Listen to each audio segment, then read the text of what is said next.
that. Sorry, I've always wanted to do that, and now I'm super stoked because it's back again. I saw a commercial the other day and just made me happy. Well, how's it going, everybody? Welcome to Space Fam. It's Saturday night. It's been a crazy week for space and science. We've got a whole lot going on. Obviously, there was supposed to be a big launch today because of the wind. It has been moved to tomorrow. So we're definitely going to talk about that and some cool stuff that's going on here. So I'm going to go around to my panelists tonight. Nearly everybody that was supposed to be on the panel had something happen. So I'm thrilled that I have three good friends that are always on panels, always moderating, doing stuff, who are happy to hop on and just talk about all the cool stuff that's going on in space and science right now. So Dr. Graham Lau, we'll go to you first and let everybody, for the few people, like if you watch the show and you don't know who any of these people are, then you were drinking more than we are. So that's completely fine. No judgment on our end. But Dr. Graham Lau, please let everybody know who you are, the cool stuff you do, sir. Yeah, peace be the journey, everyone. I'm Dr. Graham Lau, also known online as the Cosmobiologist. I'm an astrobiologist and communicator of science, and known maybe best as the host of the NASA astrobiology show called Ask an Astrobiologist. I'm a huge nerd for meteorites, for geology, for questions about what life is and whether or not we're alone in the cosmos. I love talking about philosophy and deep questions about being human. And that's pretty much me in a nutshell. Awesome stuff. We got a quick shout out here from quite possibly my favorite rocket launch guy right now that's out there. Love Tori, man. He's just an awesome cat. Also, Tori, check your email. I literally have a job for you that my executive director at Space Foundation wants to talk to you about. So, and if you want to come on, man, I know you got your setup all up. We need a fourth person tonight, and we've got the magical one. Tony's out there, of course, talking about Yoo-Hoo. No shock whatsoever. That's kind of like the running joke. One day Yoo-Hoo will sponsor one of our shows, and it'll be great. So next up, we'll go to Will, Deep Skydude. Will, tell everybody about who you are, what you do, your platform that's killing it right now, especially with TikTok and Instagram. You've seen tens of thousands of new followers this year. And well over a million, like a couple million views now between the two. So you've had a good year, man. Finally found the content was there, but you found your groove, and it's been awesome to watch it happen. Yeah, well, thank you, man, and you helped a lot with that, especially on my Instagram. I mean, sometimes it feels like you're turning a wheel you're not going anywhere. I guess you're just in like the wrong gear, right? And then eventually gears start kind of changing, and you start.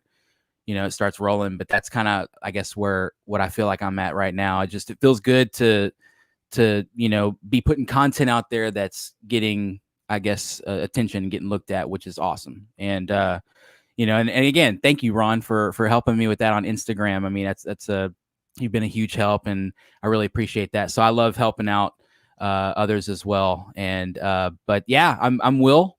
I run Deep Sky Dude on all the platforms. You can find me on TikTok, Instagram, YouTube, Facebook, Spotify, Apple Music, all that stuff. I've got 3 space music albums out. One just came out, and I got another one that's might come out before the end of the year. Who knows? We'll see. But Volume 4 is coming, and thanks for having me, Ron. You're the man. Absolutely, brother. Absolutely. So Max says he wants to hear about grapes. Wrong people, Mac. Dustin's not on the show tonight, so sorry about you not remembering. What are you up to? You're out skiing somewhere. You're probably in the hot tub. Max got his hot tub and stuff, so always good to see Mac Macaulay, one of my favorite folks. He says, "Hello, Lancaster." I don't know where Lancaster is. I guess that's a place that I've never been before. Maybe that's where he's at. I don't know. Maybe that's where he's at. I'm not entirely sure. I work in Lancaster. Well, I mean, he is aware. Max is certainly aware of who you are, Dave. So I don't know if that was a shout out or possibly. It probably was. It probably was. So let's go to Dave. So if you're watching on our main channel, which is Clear Skies Network on Twitch, so twitch.tv. Front slash forward.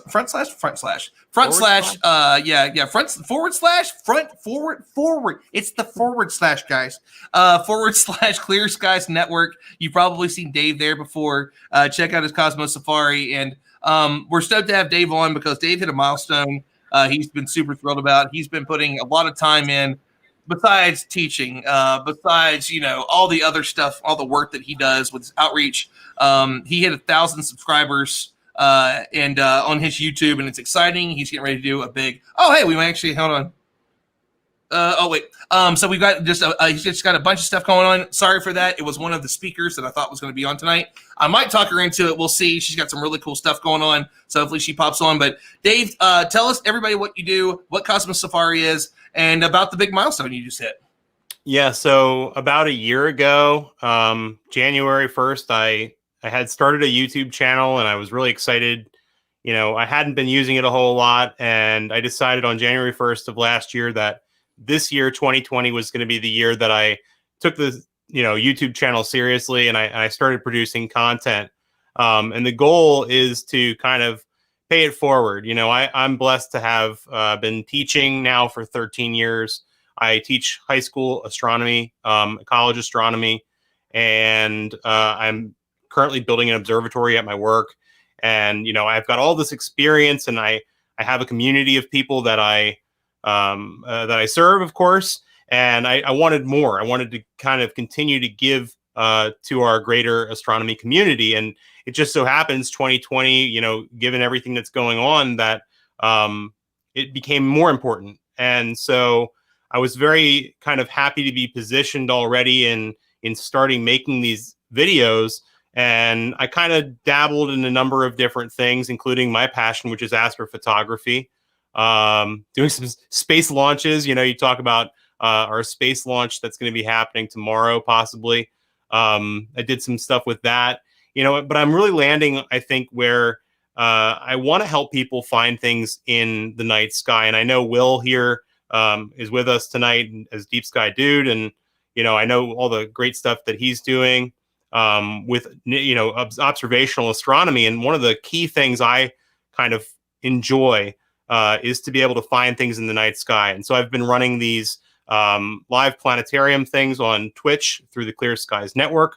I'm building up a library on YouTube of how to find Messier objects. So if you're trying to find, you know, the Whirlpool Galaxy, for example, I'll take you through a step-by-step process to do that. And it's the same process every time. I try to keep the videos short and make it something that you can reference, you know, even if you have to go back and watch it more than once. While you're out in the field, it's a quick reference and you'll know step-by-step how to get there. That's my goal, because I feel like once you know the night sky and you learn the night sky, it stays with you. Yes, you can have a go-to mount that kind of finds it for you, but for me, the ability to just look up in the night sky and be like, hey, that's where the Whirlpool Galaxy is. Hey, that's where Andromeda is. It means more to me. I feel connected to the universe. And for me, that's what I hope to get out of the hobby, is a connection with nature. So I'm Cosmos Safari on YouTube. Hex to the it's an awesome panel tonight because everybody here is none of the folks here are new to this. This is something we all do pretty regularly, so we can kind of bounce around. So if anybody out there wants to, I love this one. Snyder always cracks me up. Ladies, gentlemen, Ron, Graham's beard. It's gotten longer as we've continued along. By the way, I need to see my barber, man. So bad. Well, here's what I love is that if you've never been on Graham's YouTube, Graham has. Look at that. Look at how I can't make that full screen, but look how amazing that is. The most prominent thing is the beard, which if you were to flip him upside down, almost looks like a little like kind of like a weird like gnome thing going on with like a crazy underbeard. It's kind of magical. Wow, it is. He's David the gnome upside down. He's the gnome. I'm waiting for like the Peter Griffin for like a bird to jump out. You think that's bad? Yeah, there could be living things in there for all I know. I mean, there's certainly living bacteria in there, but you know, other kinds of small mammals or birds might be dwelling. So if here's how we're going to find life on another planet. Graham's going to go first, and something's going to jump out of his beard and somehow like sneak through some kind of microbial life. And then we'll go. Like, Lisa Simpson in that Treehouse of Horror episode where she has her tooth that grows into like a civilization of people. I'll start a whole civilization on Mars from my beard hairs. Well, I mean, what a great place to start, man. This has been a pretty fun year. So we've all heard there are markers in the atmosphere of Venus where there maybe it's life. And now, maybe not so much. So let's talk about that a little bit, Graham. Is that something that you've kind of dove into? I'm sure that you have. Now people were saying maybe they got a little bit of, which is big, by the way, because it came out on the Royal Astronomical Society. And one, I am not a scientist. I cannot deny those findings. But people have mentioned it that maybe this was a little bit too quick, or maybe there's some other things this could be. And if anybody would know about it, I'm sure it is Dr. Lau. So let's talk about it. Yeah, so what Ron's talking about, and if you've been living in a box and not paying attention for the past month and a half, however long it's been now, a paper came out in Nature Astronomy suggesting that they had detected the molecule phosphine in the atmosphere of Venus using two different telescopes. One, the James Clerk Maxwell telescope in Hawaii, where this detection was first made, seeing one little kind of dip in the emission spectrum in radio waves coming from Venus. And that little dip in that region could correspond to the molecule phosphine. If you know your chemistry, think of methane. It has a carbon atom with 4 hydrogens bound around it. Phosphine is kind of similar. It's a phosphorus atom in the middle with 3 hydrogens bound around it to the phosphorus. And this molecule is kind of interesting for us because on Earth, this molecule can be formed for industrial processes. It can be formed in the laboratory. But in nature, on Earth, this molecule only forms through biological processes. Specifically, in oxygen-depleted environments, this molecule can form. And we do know about it forming in other places, even in our own solar system. We've detected it for many, many years now in the atmospheres of Jupiter and on Saturn. But the chemistry and the physics of those large gaseous worlds are way different than what we know currently about Venus. And so this team, after having that finding with the James Clerk Maxwell telescope, they then used another telescope from Peru in the Atacama called ALMA. And this ALMA telescope is much better in resolution, and it found that same little dip in those data. And so they concluded that this was phosphine based on that one little dip. And what they had proposed was that phosphine could potentially be formed by life, but they were very careful to say, we should actually find if there is some like geological or some other kind of explanation for what's going on here from photochemistry, so from sunlight hitting some molecules in the Venusian atmosphere and forming phosphine, or the phosphine itself forming somehow from some unknown process geologically at the surface, and then it could potentially be life, and then we should explore that as like a last resort as well. However, a lot of people have been questioning those results for a lot of good reasons. For one thing, that little dip is what we would call in spectroscopy a single line finding, a single line detection. Usually, when you're using spectroscopy, you want to have multiple different points, multiple different lines that can confirm the presence of a certain molecule or a group of molecules. So one line is really hard to go off of, specifically because there could be other things that are causing that absorption. For instance, another gas, sulfur dioxide, which we know Venus has a lot of sulfur in its atmosphere. It rains sulfuric acid in the Venusian atmosphere. The sulfur dioxide could also potentially be the absorber in that range. And since that paper came out and made this huge finding about Venus, other papers are now coming out or in the works, suggesting that a reinterpretation of those data might show that it's not phosphine at all, and maybe phosphine isn't present. That said, though, it's still really intriguing and gives us good reason to go and look, to use other telescopes here on Earth to look, and maybe even to use our spacecraft. Bepi Colombo, which is flying to Mercury right now and just did a flyby of Venus, it has another flyby next year in the early fall that could allow us to look for the phosphine. And then the private space company Rocket Lab is also proposing to potentially take an to Venus to have a look and see if that phosphine is there, because this could be a really intriguing finding. Even if it's not life, the fact that it's there in the Venusian atmosphere tells us we need to figure out what's going on. And it's even more important because in the literature, some of the authors on that original phosphine paper have also authored other papers where they've suggested that phosphine could be a key biosignature for finding alien life on exoplanets. And on those exoplanets far away, we can't send a spacecraft to check. And so it's really important to know if it's there on Venus or not. If it is there and it's not being produced biologically, we need to know that so that we don't make false positive identifications of life using phosphine on some worlds far away. So that's basically like the lay down right there of what's going on with phosphine.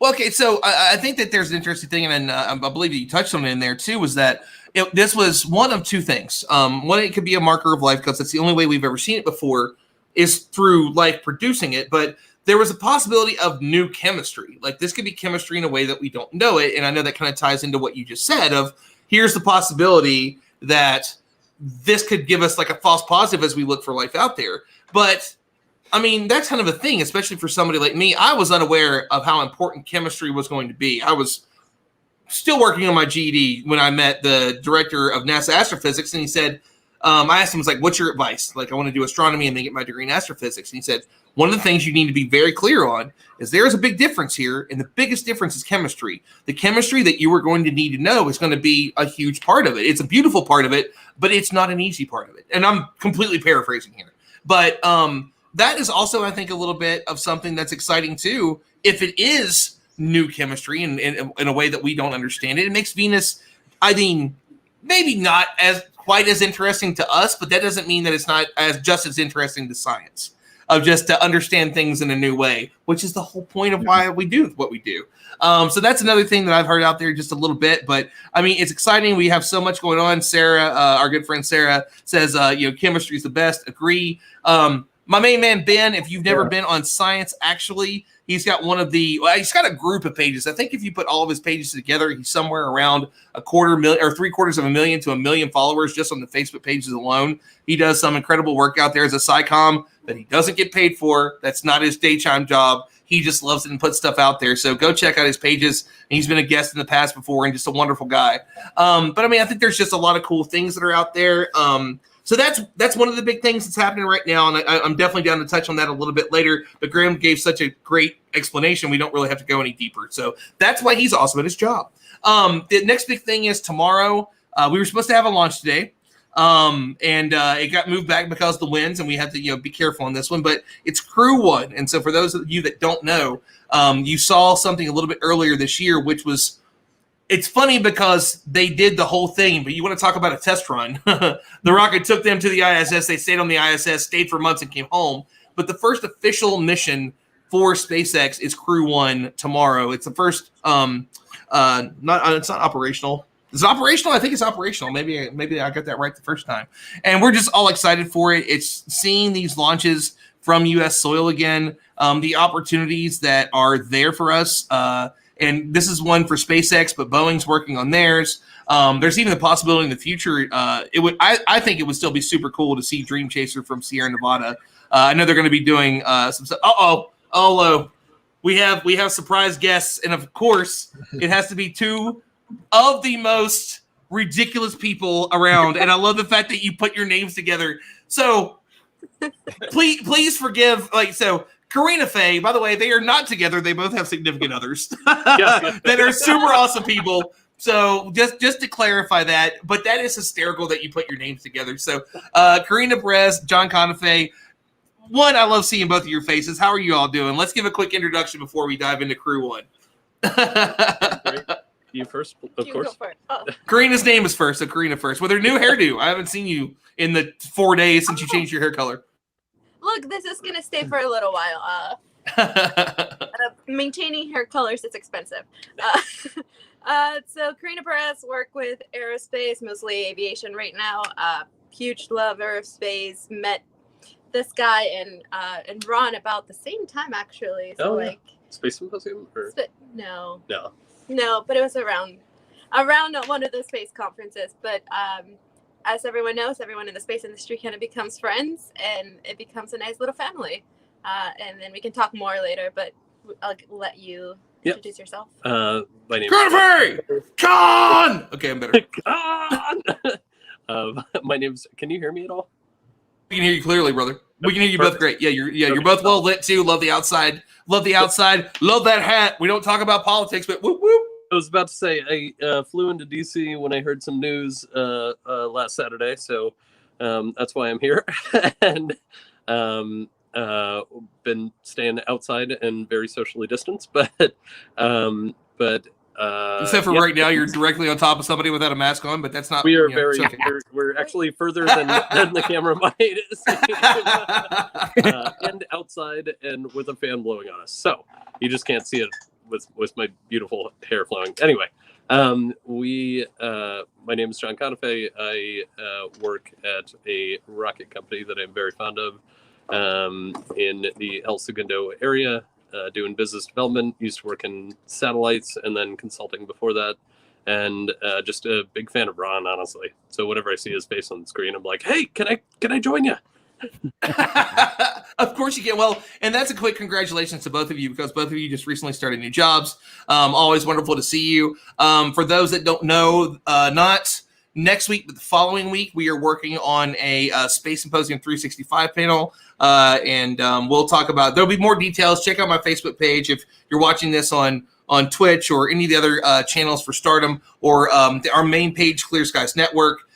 Check out my main Facebook page. Follow me. You're all welcome to be my friends. If you found this channel and you're watching this show and you're not being a troll, then you're more than welcome to come on, which doesn't really happen on our channel. We're pretty lucky. But congratulations to both of you. I know that you've been very stoked about everything that's been going on. And now it looks like you have somebody in the window that is behind you there. And I don't know who was in the window. No, they were in the window, but they're inside. The wall. And yeah. Well, I know there's a group of friends there, so it was like I didn't know if it was like cameo, like possibly given like the sci-fi or something. You never know who's going to pop up. So Yeah, it might be. it might actually be cameo. She's literally behind you, isn't she? Yeah, but also. What? Wait. Well, I mean, if she's there, then it's gotta be. Hi, cameo. How are you doing? Quite excellent. How about yourself? We're doing wonderful. It's good to see your face. I cannot wait to take that photo of Marcel and then like blow it up and make it a poster and put it all around Space Know when you do that. It's a Oh good yeah. one. Well, we Bananas have like can't go full wrong. walls, and I feel like there's somewhere that we can put that up to where people have to sign it, and it's going to be very important. I'm very excited about it. Ooh. And it should be good enough resolution that it can blow up into a pretty large image. Well, send me the super high resolution size, and I'll put it on there. Absolutely will. It's coming your way. Perfect. Well, if you're there, that means that the redhead has to be around. Where's the other redhead? Redhead's inside right now, unfortunately. Oh, okay, fine. Well, then go nudge her and be like, she better get it together. I'll send her a link. She can stay from her computer. Can't go out. Wait, hold on, wait. How perfect is that? Is that she made a cameo and then said cameo out. Exactly. That is as meta as it gets. I love Also, it. I'm just gonna put these. AirPods on really quick. Sure thing. So we're gonna get back to what we were talking about just a little bit ago with crew. Crew is tomorrow.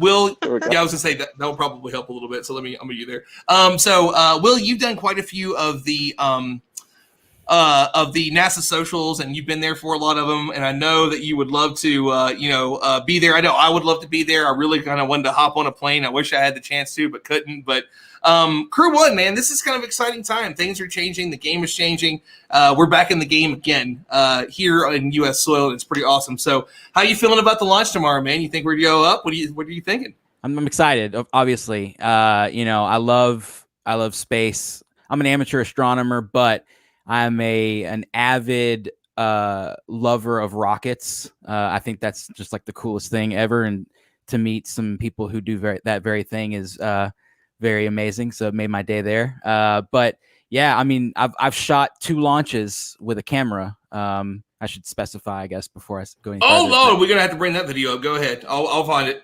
Yeah, but I shot the Starliner and CRS-20, or the one right before the crew mission. I forget which one it was, but both of them were spectacular. And thank you, NASA, so much for picking me out of all the other people that could have gone. I made the best of it that I could. I brought a nice lens. I rented a really nice lens, and I went out to this thing. And NASA is just so awesome. They showed us an amazing time. They took us in places they never should have, and they treated us like kings and queens. And then and both times we got treated to a launch, no scrub. So it was amazing. So I'm totally stoked. I love. Oh, I don't want no scrub. No scrub. Scrub and a girl that don't We love don't, from we don't me. need no scrubs. So hopefully they fly tomorrow. Karina face dancing. I'm just saying. I knew it. I knew it. I knew you were. So you all are sober. Great. Welcome to the show. Hey, I ain't mad about it. You're She muted. was literally just singing the song. Which how can you not? Well, okay. So here's the thing: is like What? one of my How most. can you not sing the song? I don't Like, tweet a whole lot, and one of my most popular tweets I ever put out was I redid that because we were like, "Please don't scrub. It's been the year of scrubs. Can Doug and Bob please go up?" And I came up with lyrics, and it was one of the only times that have been like retweeted a lot. But ooh, I'm gonna get followers. I got more followers from that than I got from I'm going to interview Elon Musk. Like everyone's like, okay, whatever. But I really do no scrubs and thank you, Twitter. Here's 200 new followers. You never know what's going to pop off these days. You just got to throw everything at the wall and see what sticks, you know. That's Twitter. I think so. I'm willing to guess that this is your friend, Bram. That's Bram Wiseman. Bram Wiseman's doing a quick shout out here to one of the better visual astronomers that I know. So there he is. Impressive. And of course, we all have to shout this out because every time Travis Hunter pops up, we always got to do blame Travis for Starlink. Travis has been over at SpaceX for a long time. Gave me my original, the only one I've actually ever had, tour of SpaceX. He's a wonderful guy. Been on the show before, and he was berated the whole time and laughed along with us because it's become kind of our thing. So there will be blame Travis for Starlink t-shirts coming to the Spreadshirt shop. Tori's giving a shout out. He said he wishes he could go down there and watch the launch. But so if you haven't followed Tori on Overlook Horizon, please do so. There's not many folks out there that are better. And to tell you the truth, man, I mean, he's right up there with the number one guy. I don't think anybody will really argue that Tim Dodd is pretty much the go-to guy. And Tori is right there with him. I love watching his stuff. He's got a wonderful personality. He loves this. And again, this is not his full-time job. He does his other stuff and then kills these live streams. So always love seeing him in here. But he says that he's also a NASA Social alum 2 times. Okay, it's pretty funny. Snyder, one of our favorite fans of the show. Will Young, where's my meatball? Where am I? Wait, hold on. I want my $2. I think it's one of. I'm gonna Neil deGrasse Tyson meme him. We do still have that picture. I need to do something with that. Will needs to play no scrubs on the base. And of course, we have to blame Travis for Starlink. That's the hashtag if you're watching on Twitter. Hashtag SpaceFam. Hashtag blame Travis for here. Let me make myself full screen here. So I'm gonna be blame Travis for Starlink. I'm gonna go the whole John Oliver and thing. Like here's the whole thing we have to do. Please let everybody know. Travis is no surprise busy with Crew 1. So he actually worked on the spacesuits for Bob and Doug. And at one point, Bob and Doug accidentally locked him inside of the Dragon. And somebody had to come and let him out. So, yeah, that's on that show. So he worked on the spacesuits and works on Starlink? No, he doesn't work on Starlink. No, so he doesn't really work on Starlink, but the joke is because he is our SpaceX guy, and he always hops on that everybody blames anything from SpaceX on Travis. The joke works. The joke works, and he thinks it's hysterical too. He laughs his butt off for it. So we got a shout out to Dave, and we're gonna go to him here in a minute. From Great. Donna says, "What's up? Way to go, David!" And of course, I don't know who Donna is. But Donna's watching, and it's Susan. I'm not sure, but we're just going to throw it out there. Name. Hi, Donna. There's no Donna on here, but you know what? We love you, Susan Farina. However Wasn't you are. Donna the last one that commented? Oh yeah, no, absolutely right. You're duh. I mean, that's where my brain's at tonight. And then so Travis is currently. This was his newest. So Travis had a really cool job. Basically, before he got his new promotion, if something couldn't be figured out, he had been kind of the guy that had been piecing things together and figuring stuff out for all the years. So they would go to him and say, here's the issue we have to solve. And what are you wrapping up for? It's Colorado. It's like 5 degrees and you're over there and it's like 96. Like, I need a blanket. So that's ridiculous. I am super glad that it's muted right now because I saw an F-bomb in there, and that's not the language we do on the show, man. In California. So I grew up in California. what's the It's temperature right cold now for there? me, okay? Donna it's a solid 58. solid, like, listen, almost 60 is gorgeous. I think it's like 10 outside here, so we'll take it. Donna says that she is Dave's aunt, so Dave's family, thank you for joining us tonight. Let's get a little bit into we've got some really cool things going on in astronomy right now, so I want to pick Dave and Will's brain, but Dave, want to go to you first, especially because this is kind of what you wrap your content around on your YouTube channel. Here's the cool stuff that's coming. Let's check it out. I am super stoked because 4 months ago, right at 4 months ago, for my birthday live stream, the awesome Dustin Gibson and the folks over at OPT Telescopes gifted me the first of the Raptor telescopes that are coming out, and it will be here in a few days. So I'm super stoked to be able to play around with that. So big shout out. Let me make sure, if you don't have one yet, you can officially order one on this link right here. No longer pre-orders because they're out. So I'll have mine this week, so I can't wait to put first light on my own telescope. I'm super excited. But Dave, let's talk about the things that are going to be popping up in the night sky. Will has got Sky Safari up, so he can kind of show us some of the stuff. But we've got a big few months ahead. You know what? Let's talk about this first. Winter is the best time for night sky seeing, like to get out and really see things. And I want to kind of touch on that a little bit with both you, Will, anybody that wants to jump in on this, but we'll go to you first, Dave, is why is that important? Most people are like, oh my God, it's getting cold outside. And astronomers are like, yes, the sky is going to clear up. Why does that matter? Let's talk about that first. Well, there's a number of things. First off, you have different constellations, different times of year. So just so happens that some of the most prominent constellations, my favorite constellation, Orion, is up, among others that are just brilliant. Lots of things to look at, deep sky objects, stars, double stars, but also has to do with the atmosphere itself. And so because of its cold temperatures, the atmosphere cannot hold as much moisture, and moisture is a major barrier when you're trying to look through the atmosphere towards the vacuum of space. Anything that's in the atmosphere is going to be a problem for us. So the fact that the moisture cannot be as thick in the wintertime due to the cold temperatures is a great plus.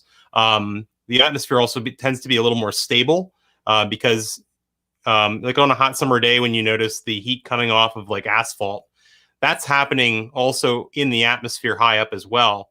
And so those thermal activity, which we call seeing in astronomy, is also not as prevalent in the wintertime. And so we have already two things, right? We've got the temperature making it less moisture. We've got the atmospheric seeing conditions tend to be better. And then lastly is the fact that we've got so much more nighttime, right? I mean, depending on where you live, you might have nighttime starting, 5, 6 p.m. And lasting until well into the morning. And so your window of opportunity to view is just that much longer and that much earlier in the night. So I think that's the main reasons that it's better to observe in the winter. Maybe Will can add to that. That was perfectly said. All I'll say is less mosquitoes. That's yes. the only thing I'll add to that. That was perfectly done, sir. Thank you. Well, I mean, that's not everybody has to worry about that. Okay, so we touched on that. Let's go back to what I was going to mention is that we got some really cool things to see in the night sky coming up over the next weeks and months, really. What's everybody going to be looking at? I mean, we've got some stuff in the sky. Obviously, we have a meteor shower that's kind of wrapping up now. That's going into the next meteor shower. What should people be looking for? Where should they go? Let's talk about that a little bit. I want to mention Comet M3 real quick before anybody else mentions the other cool stuff. But let's see. Let's see. I can go on Sky Safari here and show y'all. It's in Orion. So like David was saying, I mean, this is perfect positioning. What are you two talking about over there? Are you conspiring? We see you. Just want to let you know. Oh, I can't see anything. So I'm missing all the action. I can see them in the corner giggling and laughing, like being friends. So I just had to thought I'd pick on them for a little bit because one of them is literally the person that tortures me constantly with a million thumbs up because she knows I hate it. And then Conafe and me had like a super bromance, and then he just disappeared from my life after we became best friends. So I just got to pick on both of them a little bit because I love them. That'll happen. I started a new job, man. I know you did, and I love it, for a and few so did I. months. Let me be clear. I am not being serious, and I'm super happy for him. All three of us started new jobs, so it was a joke. I was playing. Also, Okay, let's go. Congratulations to you. That is phenomenal, and I love seeing all of the vague booking and the vague posting about it. Well, here's the thing, though. I never let you down. I might fake book, but when I say what I'm actually like, oh, okay, so he was telling the truth. It's the biggest thing that's ever happened. He's talking to Elon Musk. Neil deGrasse Tyson's going to be on his live stream. He got a new job. And he's going to be doing this stuff. Okay, fair enough. At least I'm not BSing you. It's worth the wait. Okay. Hold on. We gotta get. Uh-oh. Wait, do we have Tanya? I promise this is worth the wait. Do we have a Harrison? Okay, I messaged her. What's up, Tanya? Hold on a second. We have a world famous. So this is, I think, might be other than Neil deGrasse Tyson, is the only person that has a blue check mark on all her pages. Ooh. Dr. Tanya Harrison is that famous that she's official. So look at her. She's like, I know. Tanya, what are you doing? I don't think that Tanya can hear me. I'm just chilling at my house with Karina. Oh wait, Well, Cameo. can you hear me? Yes, we can hear you now. I think there was just a little bit of delay, but we're good. But yeah, no, I guess everybody's at your house now. I've been seeing the the week-long celebration of. Well, we all know what the week-long celebration was about. So it's good to see you. Tell everybody about your book. You get an awesome book, and then we'll go back to space stuff. Oh yes, I have a book called For All Humankind that is about non-American memories of the day of the moon landing. So people that watched the moon landing live, but did so from anywhere other than the United States to see what the international impact was of this moment in human history. Was that a raptor? Do you have a raptor in your house? Well, actually, that was not us. That was us, yeah. What was that? Like, are you? Wait. That Are was you in me. Jurassic Park? That was my child in the background. Oh, okay. So you have a baby raptor. He's getting his Not teeth surprised. brushed. He absolutely hates having his teeth brushed right now. Oh, It's usually a I'll let steam you stay fest. so that we can do the I plug hear for you, the man. panel, and then we can move on. He does not enjoy it. I can do it. He lets me, but he does not happy about it. Yes, Karina. We'll come back to you. We're talking about teeth brushing. It's called a toothbrush because it originated in West Virginia, where I'm from, and had it been in any other state, it would have been a teeth brush. But that's one of our claims to fame. Hey, we'll wait for the joke to get in head. Karina, what were you gonna say? We're gonna have to get going soon, but can we talk a little bit about the panel for next week? Absolutely. I mean, it's up to you if you want to talk about it or not. Yeah. Go for it. So Go for it.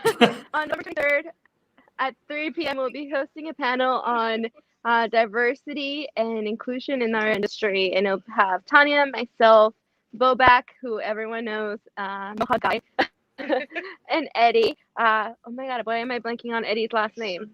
Gonzalez. Wow. Also, it's Bobak. This is You why said I his couldn't- name wrong. Don't do that That's live. the best part.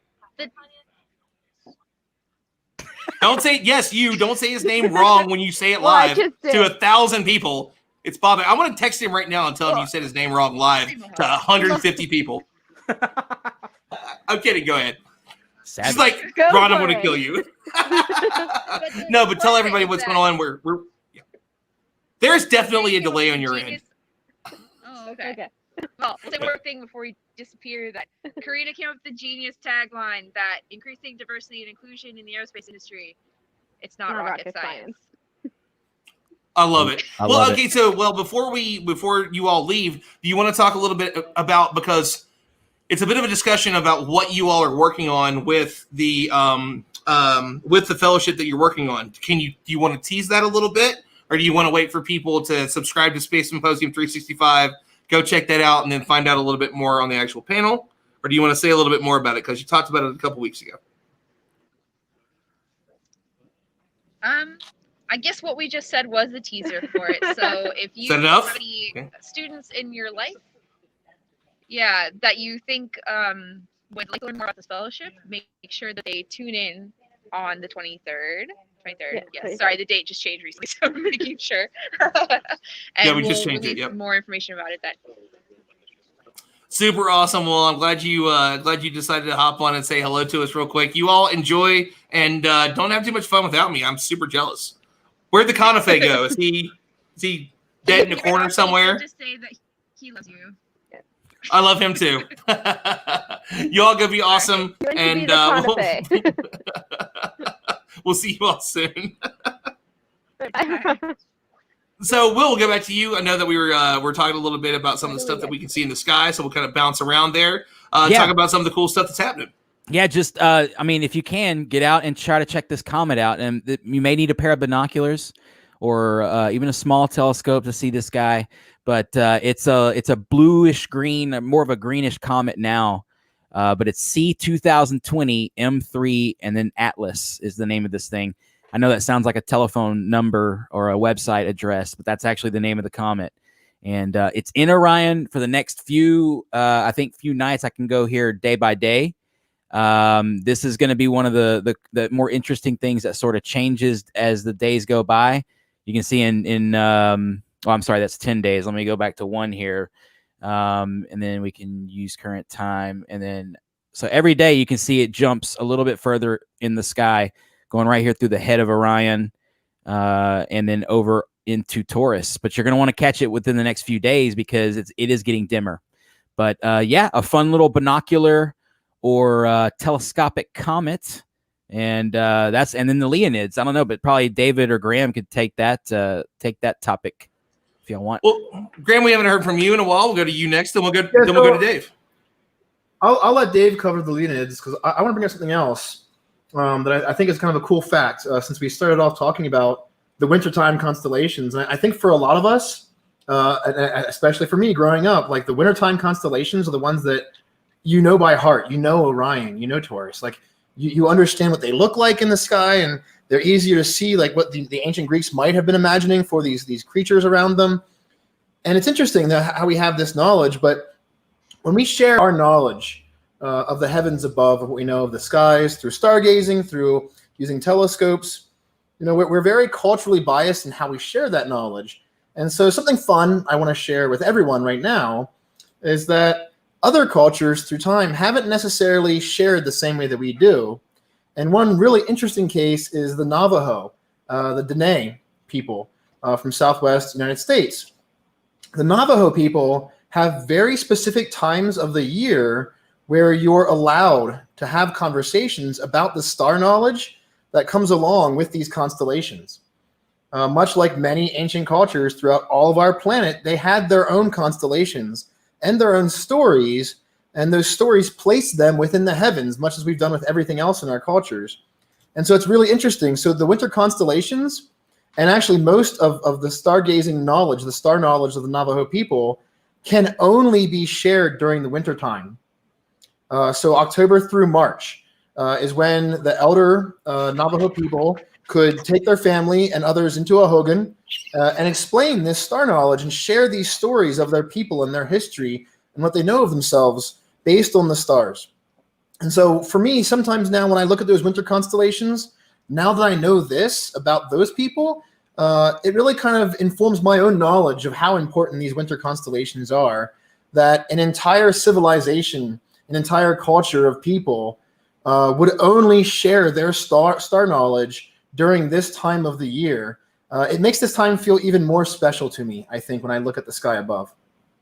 And one of the coolest things, honestly, out there is that Archeo Astronomy. Is that how we had that's our history of you. Yeah. Like, I'm a Cosmos guy, right? And I love seeing that. And that was what dictated certain things. When we see certain things in the sky, this pattern recognition that we have, that's when our ancestors would move, bundle up, move to caves, do everything that they needed to do. And I'm not saying that everything I just said right there is accurate. I'm just saying that's generally how we made those decisions that allowed us to survive, allowed us to grow food, to create civilizations that no matter who you are or where you came from, somewhere in your history, the stars were something that led to your existence, to us still existing, to being the main species on this planet, other than tardigrades, that we're here and I get to do so many amazing things. It's kind of a beautiful thing that you may not see it anymore, and that's kind of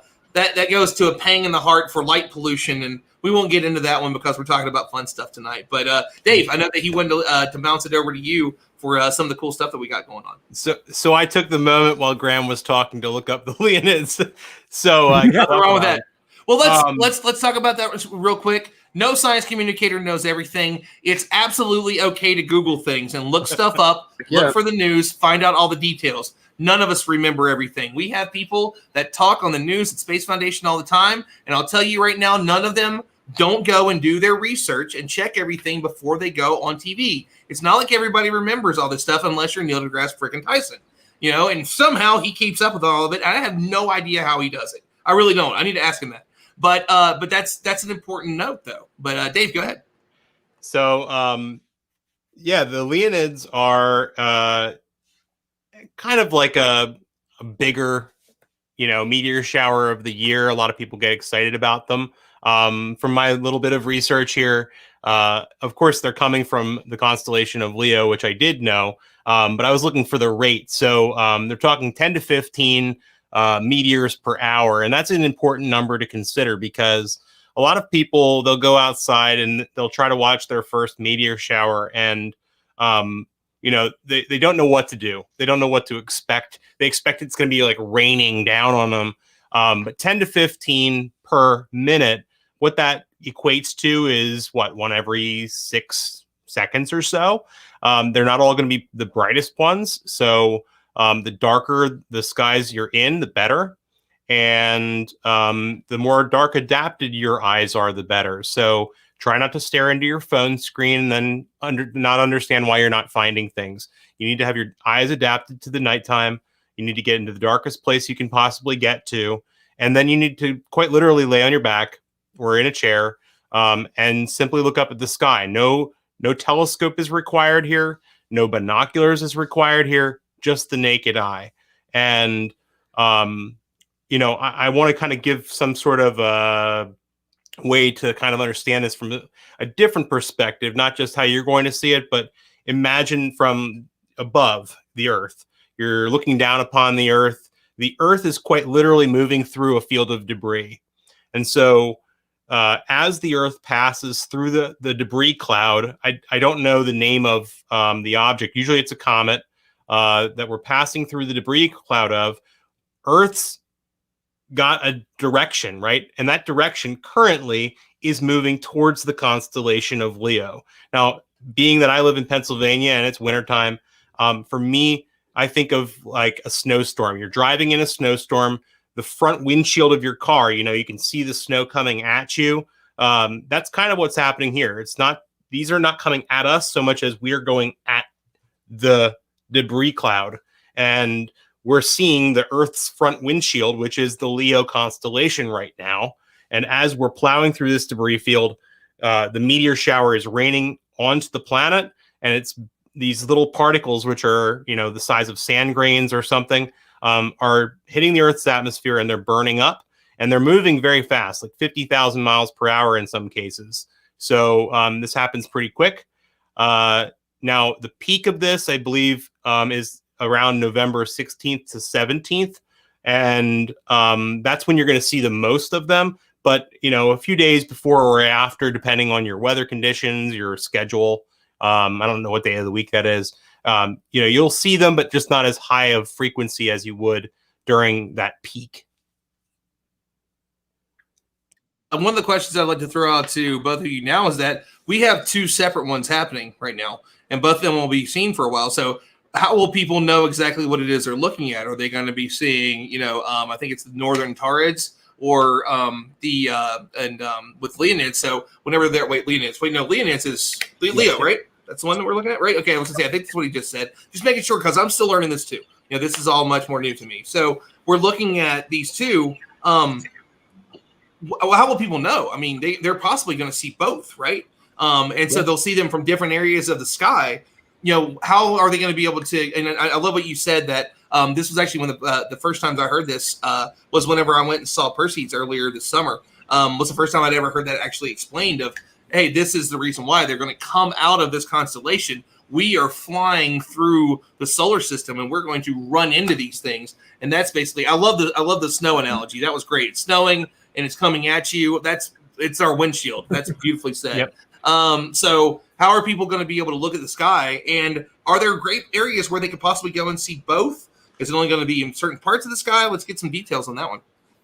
Will, Yeah. Dave, whoever wants to go Well, first. I think that'd be good. Yeah, if you pop up my screen, it's kind of interesting what Sky Safari does. Don't tell me what to do.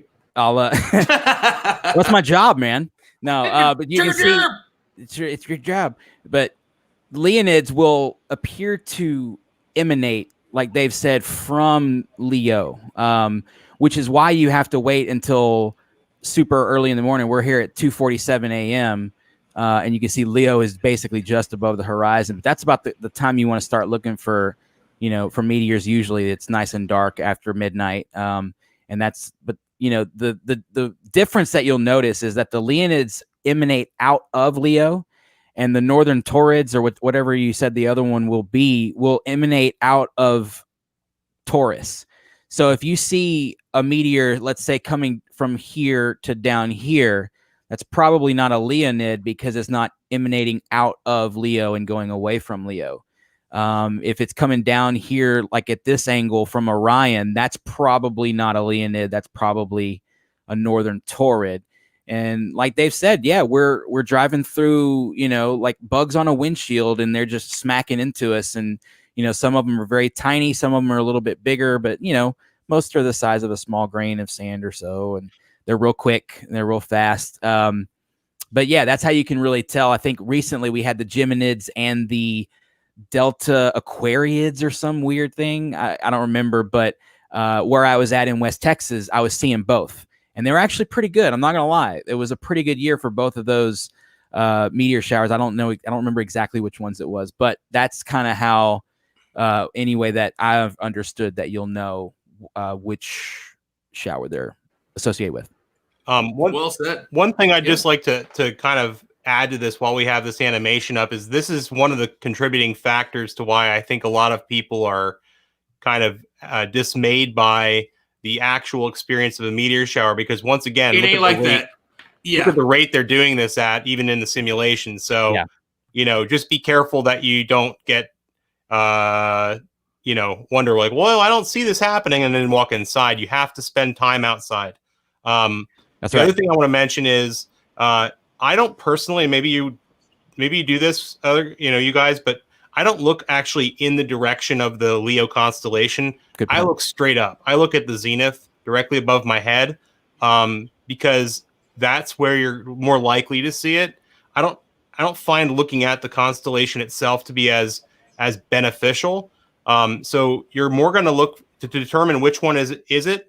You're going to look for, is it going? Can you scroll to the horizon for me for a second? So it says that the Leo constellation is towards the east, whereas, so the actual Leonids will come in from the east and they'll travel towards the west. Whereas the Taurids, the northern Taurids, are going to be, if you go back down to the horizon, going to be coming more from the south towards the north. And that's how I would identify it. More of a southwest to northeast, I guess it would be orientation. That's how I would identify which one is which, personally.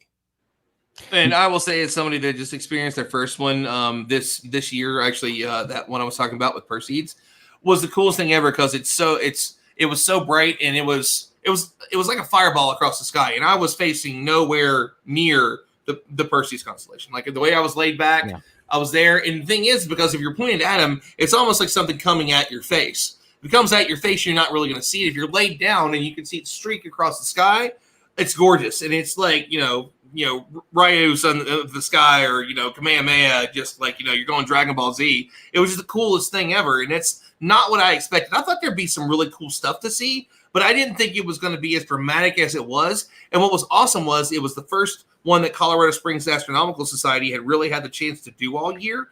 And because of that, you're exactly right, Lee. We are nerds.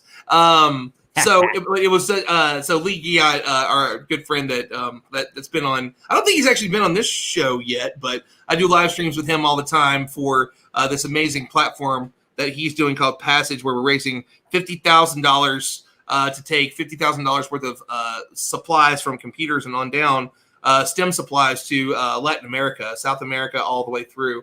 So awesome cat there, but. It was it was social distancing because there was just this big open parking lot area, and to hear the oohs and the ahs. And it was one of the first things that a lot of people had really done. And there's nothing out there. Like there's nothing else. You don't see cars forever. And then all of a sudden you kind of get this parking lot and all those people were hanging out and seeing it. And in a crystal clear sky, it's amazing what somebody can do with some knowledge and a laser. And just to point to you all the cool things that are out there. If you've ever wondered why somebody says, don't point a laser. If you get a really strong laser, don't point it in the sky. It might be something that will affect a pilot or might hurt, like burn somebody's eyeball out. Basically, these things are like, if they're low in the sky, go to a dark night sky with an astronomical society and let them point a laser in the sky and look how far. It's light. It will go for as long as it can go. So don't do that. But it was also one of the coolest things I've ever seen. Very quick way to get a phone call from the government. Yeah, no, but seriously, he's not kidding. This is not a joke. This is one of those where the government really will get onto you. So Will wants to show us something here. Oh yeah, I was just running the video in the background of one of my previous Leonids. I guess it was 2017. I didn't realize it was that long ago already, but this is actual just video of the nighttime sky, and every once in a while you'll kind of see just a little streak of light go across. Have you used your infrared to do any of this kind of stuff? No, I don't have an infrared. What we were using out there is Generation 3 night vision, like military grade night vision. And I had a video of that, and it was on my Instagram or whatever. But there you can see like a few of these little streaks. Like we're saying, they're just little tiny nothings kind of just happening. That's slow motion, obviously. But, and that's, again, this is not what you're really going to experience out there. That looks cool, but that is nothing to what you see in the sky with your own eyes and the colors and the pops. I mean, this is awesome, but you just have to experience it for yourself. I really cannot say enough about it. Yeah, no camera. I think too, like when you experience it, like remember several tens of thousands of tons of material is falling onto our planet from space every single year. Mm-hmm. Every single day, dust and material is falling onto our planet from space. When you see these meteor showers, especially these annual ones that we see a lot, I mean, like Dave said, we are passing through the material left over by a comet that passed through our region of space not too long ago and left behind a bunch of debris. And most of that debris isn't actually going to burn up. Most of it's so small, you're not going to see anything. It needs to get, like Will said, close to that size of a sand grain. Some of it could be a small ice crystal, but most of it has to have at least a little bit of size for us to actually visibly see it. But then some of those chunks are rather big, and some of them make just these remarkable trails across the heavens. Mm-hmm. And they don't even go straight. Sometimes as they're burning up, they'll even do like a weird zigzag or cut sideways. It's extremely rare to see those, but it does happen because of the chemistry. As these things are burning up, they're not all homogeneous. So they're an uneven mix of different things sometimes, which can cause them to go sideways or do a zigzag. But it's beautiful to see it. You can see different colors if you're really good at looking for them. And for some people, they might watch and not get super excited, but I honestly haven't met many of those people. If you take someone out to a nice dark spot for a good meteor shower, they're going to be surprised and amazed because it's just shocking and beautiful to see these things falling down on us from the heavens. Absolutely. And I mean, if you've never, it's one of those, if you've never been able to truly see the night sky before, you have to do that. That's extremely important. If you haven't had the chance, I mean, it's worth a trip. I mean, if you're nowhere near dark skies, and that's rare to say, I mean, you got to be, even New York City, even Los Angeles, you are not that far of a ride. I mean, OPT Telescopes is in San Diego, and they drive out for a few hours, and they are desert. and the views that they get and what people share are just mind-blowing. And yes, Will, I think you might be right. I think that might be, what is that? Is that a double meteor, or is it just pieces of it breaking off? It was pieces of whatever was coming in breaking off. Oh, that's so awesome. I had just grabbed the night vision and put my iPhone up to the lens of it, right? And I was naked eye staring away from the night vision. I wasn't looking at my phone or anything. I was looking up in the sky, just kind of seeing where I was going to go next. And this thing started, and I was right that direction. So I just went, I panned up like 1.5 degrees, and I was on target. And I kept watching it, and it just kept going. Like Graham said, sometimes these things just go, and you'll see it, and you'll be like, firework. Yeah, I mean, and we call these fireballs. That's not the technical term. The technical term, I believe, is bolide. Yeah. It's Hadouken. You have to say it exactly like a Hadouken. Yeah. You have to it's almost like you're throwing out the word Hadouken. Yeah. And it's that's exactly what it is. Yeah, whatever you want to call them. But yeah, bolide, fireball, just whatever. It's amazing when you see one of these in person. And you just never know. There could be a year of the Leonids or the Perseids or, whatever meteor shower it is, the Disappointeds. There could be a year where you see just stuff like this constantly. There could be. It may be a year where you see 5 all night long. You just never know. You got to go out and you got to get out and see this stuff. And I mean, this is a new moon weekend too. Like while the Leonids is going on, we got no moon to deal with in the nighttime sky. So we're going to get maximum exposure to all the little faint ones. But stuff like this, you don't even need to go outside of town. Like Ron said, really, to see stuff like this. I mean, if you're in a marginally dark area, you're going to be fine checking stuff like this out. I got extremely lucky catching this guy burning across the sky, though. He gets extremely lucky a lot because he's out a lot and gets all kinds of cool stuff. And that's, planes flying over the moon, in front of the moon. All right, Lee, I'm going to give you a moment to find this one here, because every time you come on the show, I have to show this because it's just that awesome. You got to show the video. Quite literally, really, you have to think about it. Well, there's a few. No, there is one, and you know it. We're talking about astronomy. We're talking about quite literally the chances of this catching this were astronomical. And now he knows exactly what I'm talking about. Lee is quoting me that Hadouken, Ron Sparkman, circa 2020. Definitely, I'm the person that came up with that word. It wasn't, the amazing gaming company that created Street Fighter video game. Definitely isn't a famous video game that had the most infamous video game movie possibly ever. So yeah, let's definitely bring that one up. Let me find it. Yeah, you better hurry up. Let's get it together. So you're talking about the lunar impact, right? Of course, I'm talking about the lunar impact, and then we'll go into details of that lunar impact of how awesome it is. So here's something that I kind of want to throw out to everybody is that folks are always asking, for the people that are seeing this on like my personal Facebook page, maybe they're new and they're looking into astronomy. This is the time of year where people are going to be like, I'm going to buy a telescope and I'm going to get a telescope. And then that telescope will do nothing because they didn't get the chance to ask people the right questions and talk about it. So first we'll watch this holy crap video. And then as we start into the second hour, let's talk a little bit about what you should look for in a telescope. And most importantly, Ron, before we jump into that, do you even need one? 2 little things. Sure. 2 little things. I looked up once again the Leonids. The source comet is 55P Temple Tuttle. So if anyone was wondering what was the material coming from the Leonids, that's what it would be. And the second thing is just as important as to how to find these things is to being prepared. And I find personally, when you go out for a meteor shower, warmth is important. Even if you're in a warm area, the ground will suck the life out of you. So a good towel or a blanket. I use one of those anti-gravity chairs, and I just kind of lay back in that. But being comfortable is just as important as knowing how to find them, because even if you're out there for an hour, if you're freezing, you're not going to enjoy it. So make sure you have layers and that you take precautions and think about that before you go out in nature. I love it. So we're going to watch this video real quick because holy crap, it's awesome. And then we're gonna add in another person's going to join us tonight who has a background in anything and everything going on with the commercial launches. So we're going to talk to our friend Dave Hewitt, who's going to hop in just a few.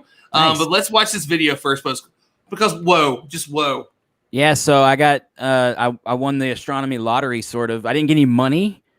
Well, actually, that's kind of not true. But I was videoing a total eclipse, January 2019, and we were having an outreach event. Our local astronomy club brought the public out to look through our telescopes and stuff. And while we were doing that, I had a 4-inch refractor over in the corner with a camera, just sort of videoing the moon all night long. And I videoed the whole eclipse. I thought it was amazing. I sped the footage up. I got a full kind of time-lapsey thing. Cool.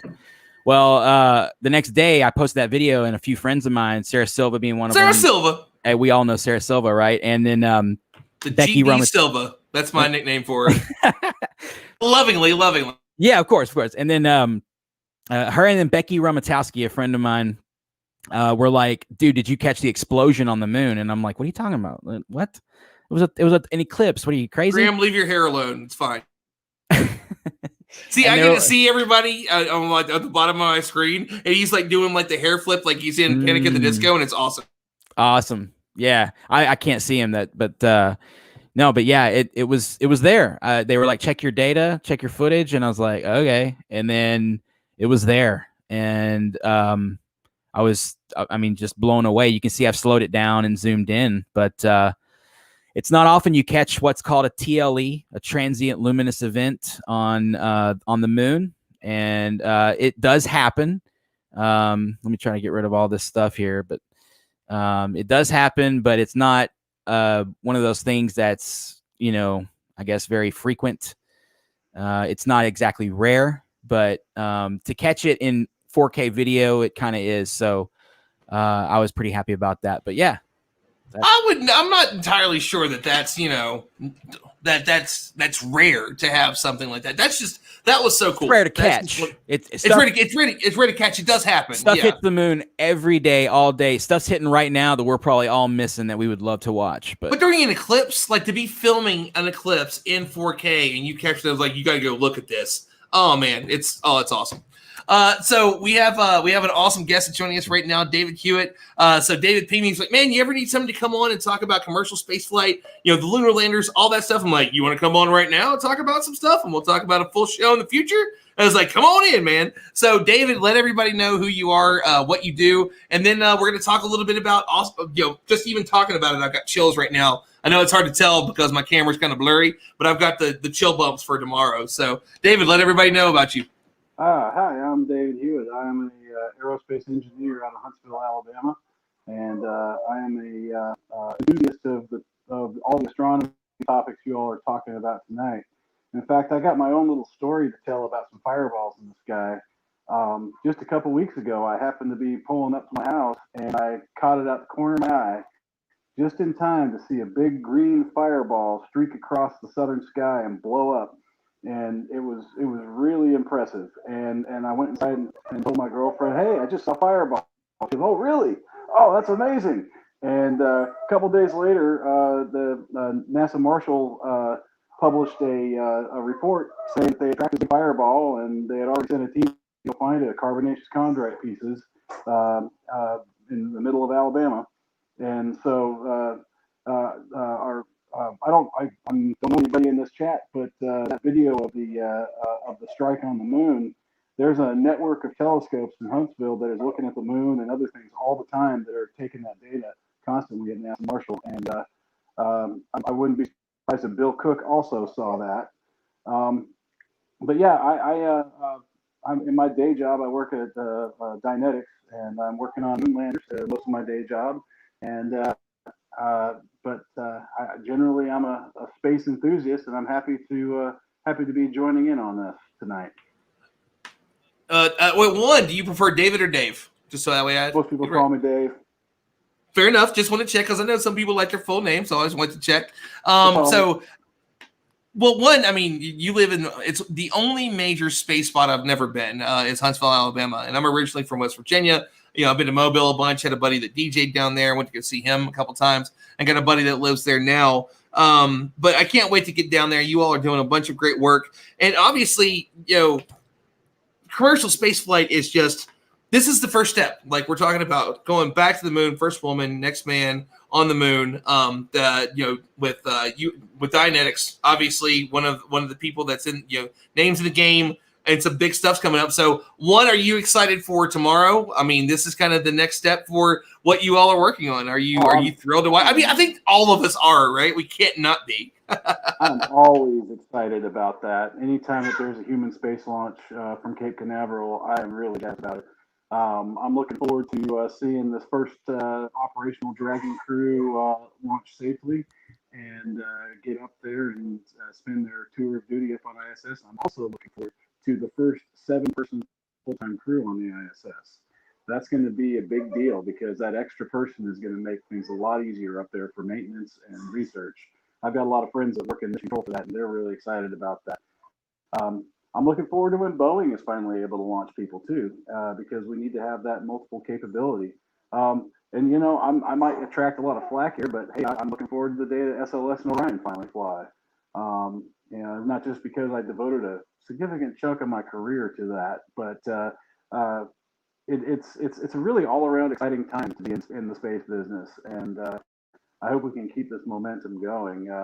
I was hoping that we would have had a launch today, so we could have had an Atlas V yesterday and a Falcon 9 today. But hey, I'll take a launch attempt tomorrow.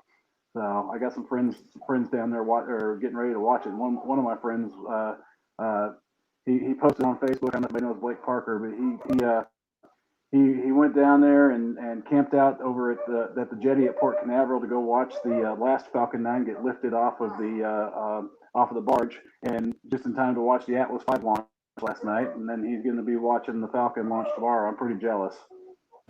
Well, I mean, this is obviously, we're all thrilled about this and can't wait for this launch. And also, we got to thank Dave for joining us tonight, who is at home. And I think he said he's doing some babysitting and he's on his phone. So he hopped in for a minute to talk to us. And we definitely want to have you on a future show so we can get more in depth with all the things that are going on. But I'll be honest, when I first heard about the folks that were getting the moon landers, I hadn't really heard of Dianetics yet. There's a lot of organizations that I heard of for the first time this year that are doing a lot of amazing things. And that's, kind of, I'm sure that you all have a presence at Space Symposium, and for some reason it was just somebody I didn't catch. There's so many names. I still don't know what Kratos does. I know Kratos is out there and it's got a cool name because I absolutely love God of War, but it was super cool to see that name. I don't know what you do, but I want a picture in front of the booth. But Dianetics has, really seriously, I have to be like, oh, Kratos. It's just some memories from my 20s and 30s. But yeah, exactly. Great freaking games. I agree with you, Graham. I've actually got to finish the new one, but Dianetics, it's so good. Like what I played of it so far, and we got a new one coming for PS5. We'll talk about PS5s later. We'll nerd out about that in a minute. But Dianetics, I've seen the Moonlander, and the Moonlander is so different from everybody else's. So can we kind of talk about that a little bit, or is that? I can tell you. Can you tease it? I could tease it, and I could tease some things that are on the edges of publicly available information. I can at least tell a story about the proposal. I'm actually not working on the human landing system. I'm advising on it. I'm a project engineer on the integration of the propulsion system for a robotic lander that's being launched by Astrobotic Technologies, and Astrobotic is going to be launching the Peregrine lander at the end of next year on the first Vulcan Centaur rocket, and Dianetics is responsible for integrating the propulsion system for it. So that's my main job right now. And it's something I've been working on for several years to try to get to this point. And I'm really excited about this because it's finally coming together. And we're in it's just the best way to put it is we're in balls to the wall mode because we have a tight schedule and we got a lot of work to do. And I'm wrangling a lot of suppliers trying to get everything together. But we're kind of the pathfinders for everybody else within the company because we're the first ones out the gates with flight hardware. So everybody's got a lot to learn from us once we get it going.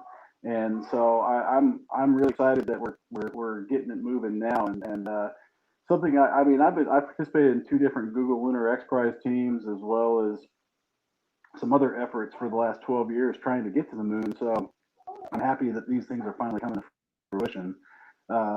With the human landing system, though, I did participate in the proposal for it, and I remember the design process for that mission concept, and several of our engineers when our trajectory analysts came up with the design for the mission, which you guys have seen, we've got a system that, well, it relies pretty heavily on the gateway architecture to be able to ferry astronauts between the surface and back into the near rectilinear halo orbit that the gateway is supposed to be in.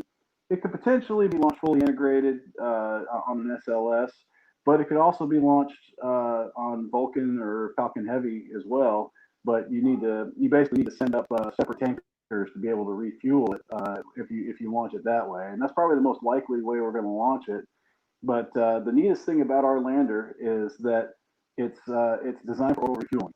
And early concept had drop tanks that are not in the architecture now, because I think we figured out a better way to do it with orbital refueling. And I can't, there's not too much more I could discuss about that, but I can tell you a funny story.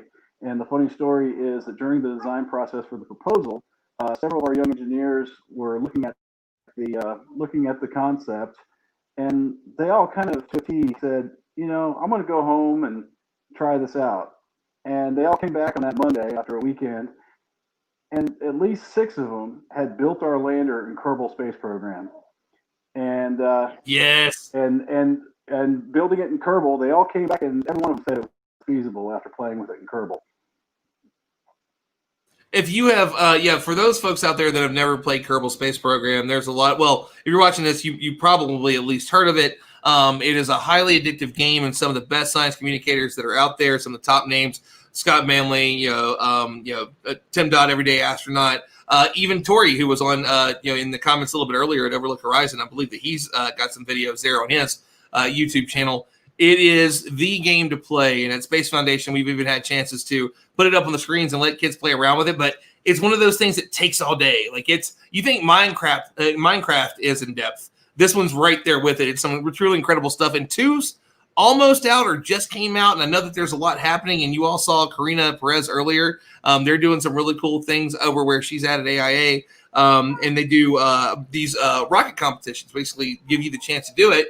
And I know that they partnered with Kerbal Space Program, which is just the coolest thing in the world. And Dave, I love the fact that you also mentioned Astrobotic.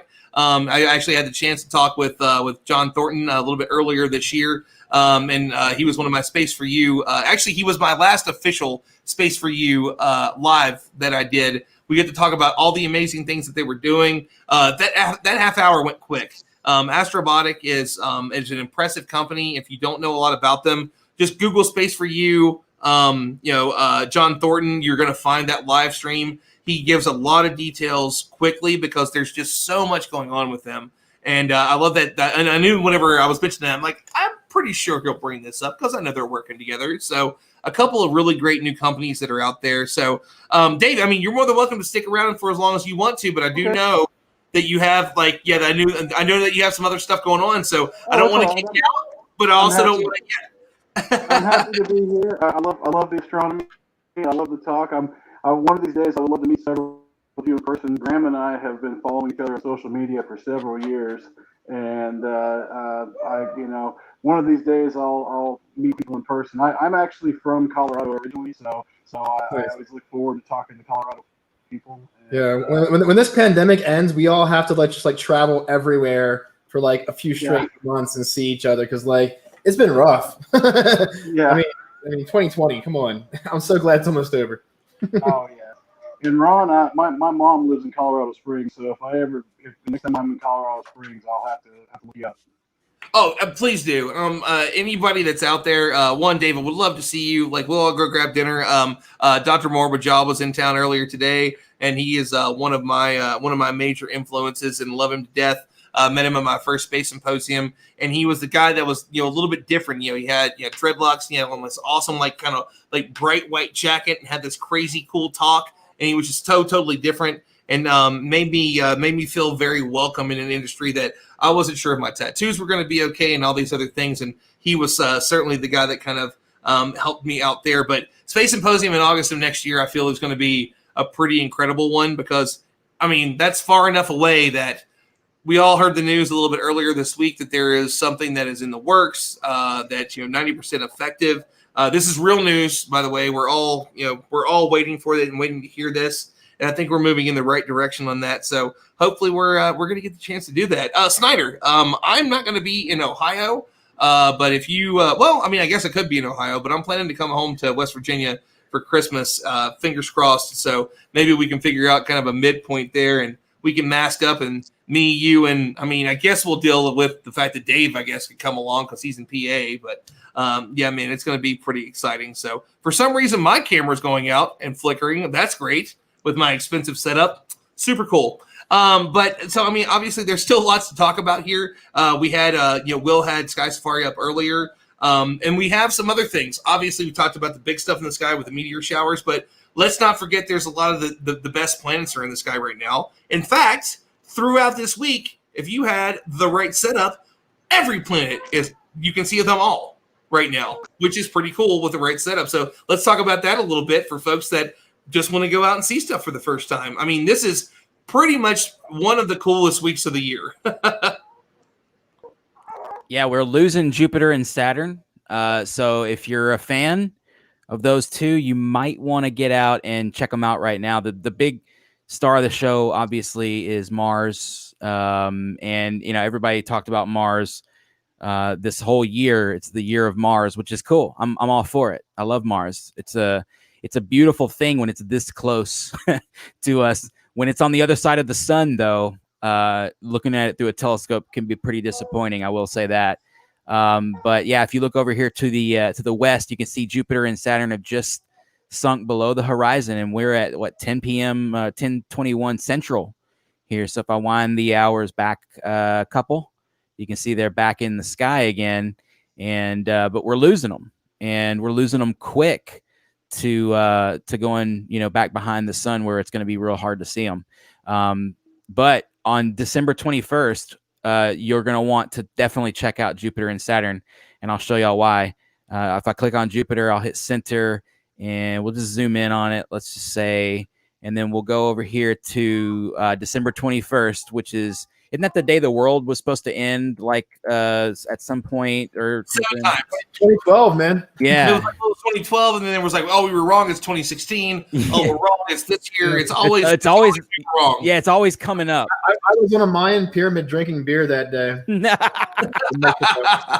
The ultimate way to celebrate the end.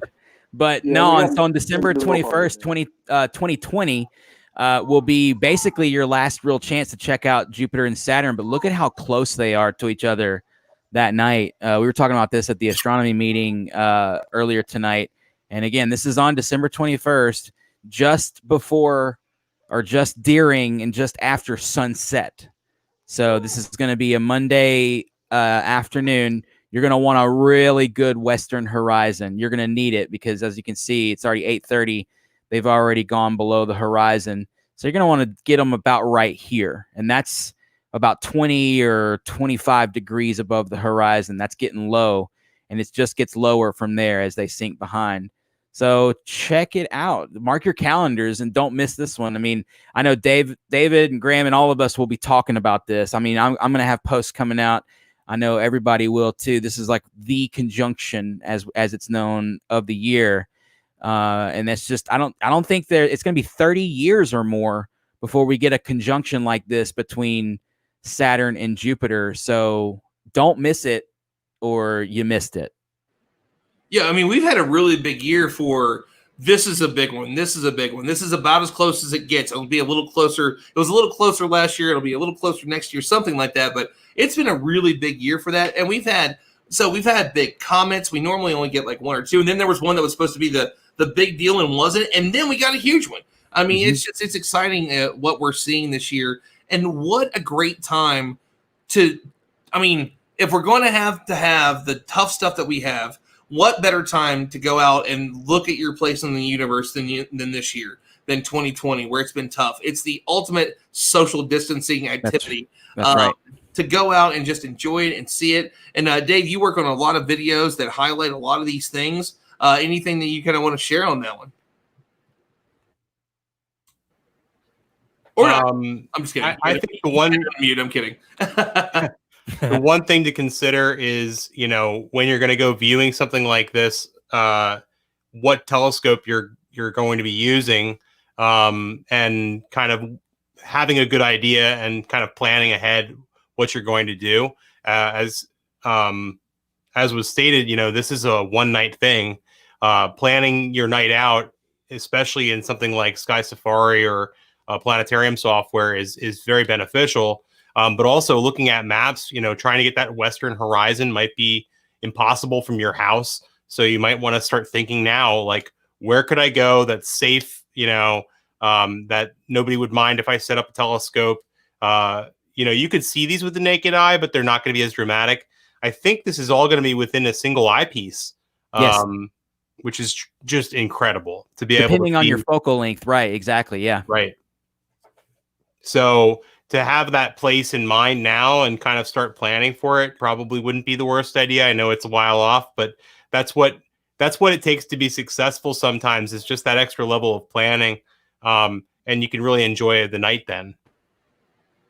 I mean, it's we just got so many exciting things. And actually, Snyder, you and I might be in town around that time, so maybe we'll look into it, and I'll ping a few of the folks here, and Dave Snyder can grab you because I get 2 full weeks off for Christmas. I've never had that before, paid. That's going to be awesome. So I get to come home and spend some time, and I've got so many friends through the area, so it could be a fun event for sure. So again, we have so much going on. Or like stargazing, like hop. Yeah, right. Yeah, I mean, places across the country. Well, so this is something that we haven't talked about, and I wanted to a little bit earlier, is that this is the time of year where folks go out and just buy a telescope, have no idea what they're doing, don't know what to do. So I'm going to drop a banner at the bottom of the at the screen, and please go check out that. It's on our YouTube channel, my YouTube channel for Stardom, and go subscribe. But go check out. This is a free series that teaches you about astronomy and about telescopes. You can watch the whole thing in less than an hour.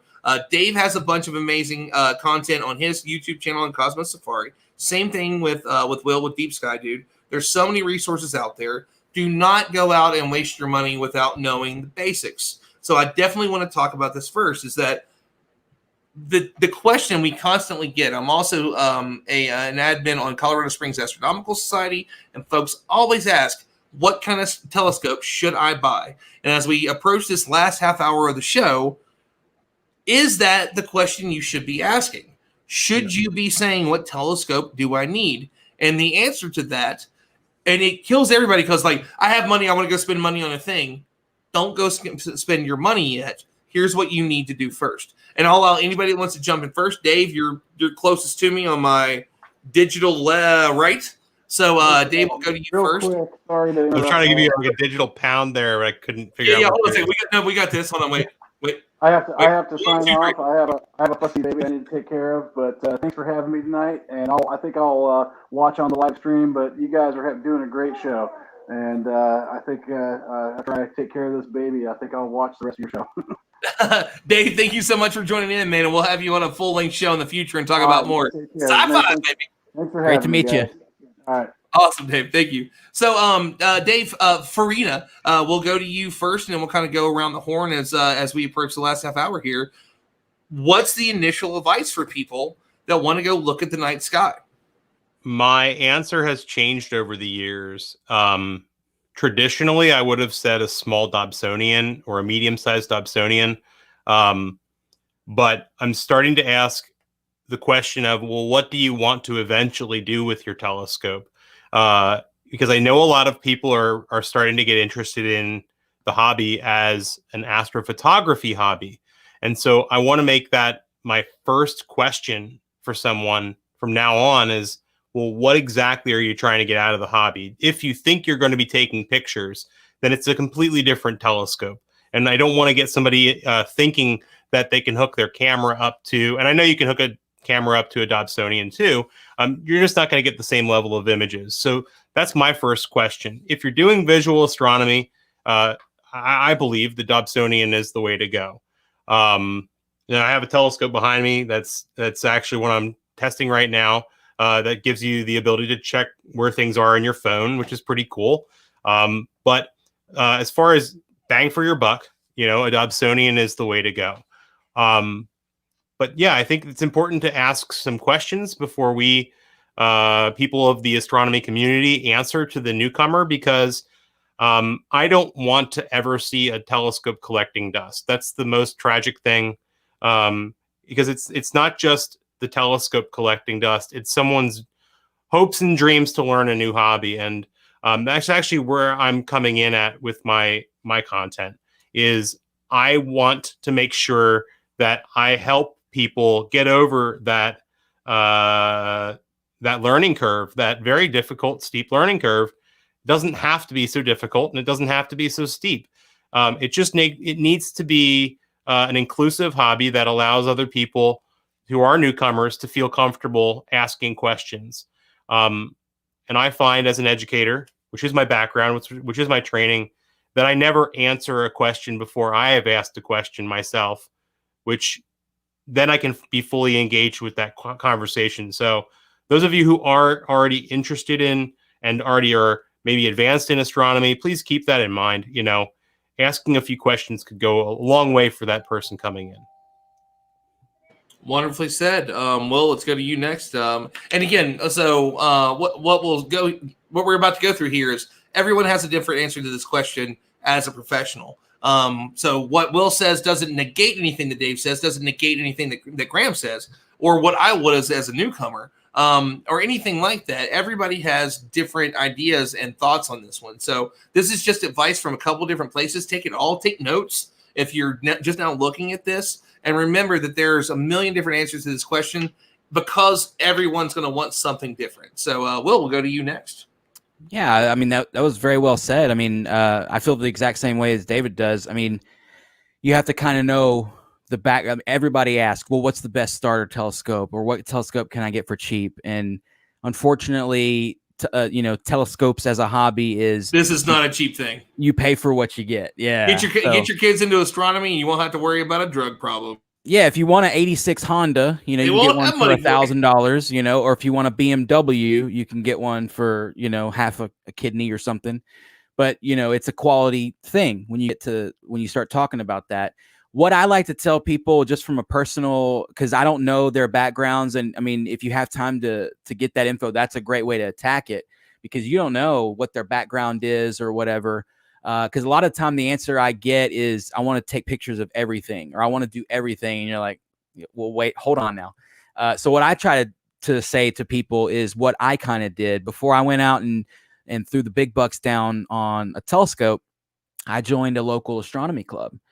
And man, I mean, that was huge. All those guys had already spent all the hard-earned cash on the crazy things, and we're like, hey, come look through this. And I'm like, okay, yeah, of course. And so then I was like, oh, that looks great. Or how much did you pay for that? Because, it's a kind of an immersive thing. You got to get out there and kind of put a feeler out for like what other people are using. Like David said, Dobbs are a great option, but that may not work for everybody. It worked for me though. I'll tell you that much. I love a good Dobsonian, untracked, just on a Dob mount, up and down, left and right. Give me a Telrad and a star chart. I'll find you whatever you want to find. But you may not have that kind of sky knowledge. I was a really bored kid. I learned all the constellations, and now they're just burned in. But you may not have that. You may want something that goes to the object, which is going to require a whole different set of skills. So I just say, go find you a local astronomy club. Loan out their equipment. A lot of times when you're a member of a club for a few months, they usually have a stockpile of different scopes, Dobbs, refractors, all that fun stuff. So see if they have that. And if you don't have a local astronomy club, the best thing you can do is follow people like David, Graham, Ron, myself, and others, and just absorb as much information as you can before you take the step. Because like David said, you don't want the thing collecting dust, right? We all want to see it out there collecting photons and not dust. So but yeah, and like Ron said, nothing I said has negated anything David said or anything that Graham will say, because we're all coming at it from different angles. And it's all good advice at the end of the day, I think, as long as it's not go drop 15 grand on this particular telescope. You could do that if you want to, but then you got to know how to use it, right? And that's the real trick. So that's my thoughts on that anyway. And Graham Lyle's going to chime in with, haven't you people ever heard of? Sorry, because he's definitely got the... I'm going to break some hearts, actually. I don't own a telescope currently. Not surprised. But I agree with Will entirely. My very first good experiences with telescopes was from the York County Astronomical Society, a local astro club back where I grew up in Pennsylvania. And it was great to go out and meet these people who, had great scopes, and they would have you come over, and they had things to check out and had knowledge to share with you. And I loved that a lot. And I was kind of spoiled up until the pandemic hit here in Boulder, Colorado. Our local university has a small observatory with 2 really great telescopes for the public to use every Friday. And so I didn't have to own a telescope. I could just go use the university telescopes, and they're very large and they're very good telescopes. And there's always someone around who could really help you figure out what you wanted to find and help you find it. And so now I need to learn and then actually buy a good scope at some point for myself and actually learn some of this. But for me, I've always been more of a naked eye stargazer. I love Archeo Astronomy. I love learning about the history of humanity and what the stars have meant to us through time.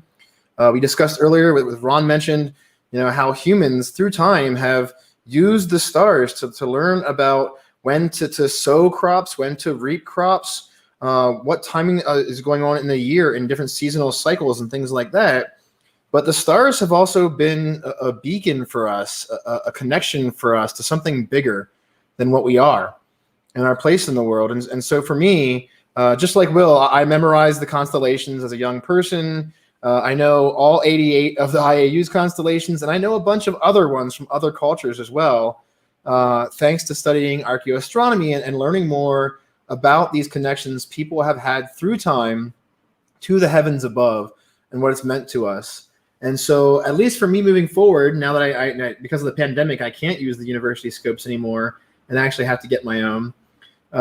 It kind of, you get to see more with the scopes. I mean, with our eyes, we can see a few thousand stars. And there's a meme that I really hate that says that when you wish upon a star, that the star has been dead for millions of years, and just like your dreams, it's dead.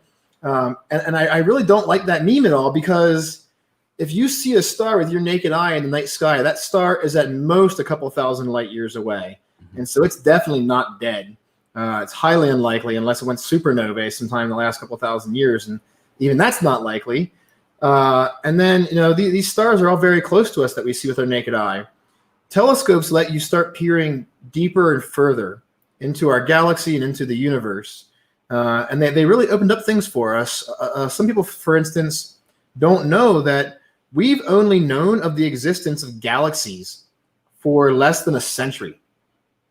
So for a very long time, those things like the Andromeda Galaxy, people thought those were clouds of dust inside of our own galaxy, inside of everything. We didn't know that their galaxies were separate things.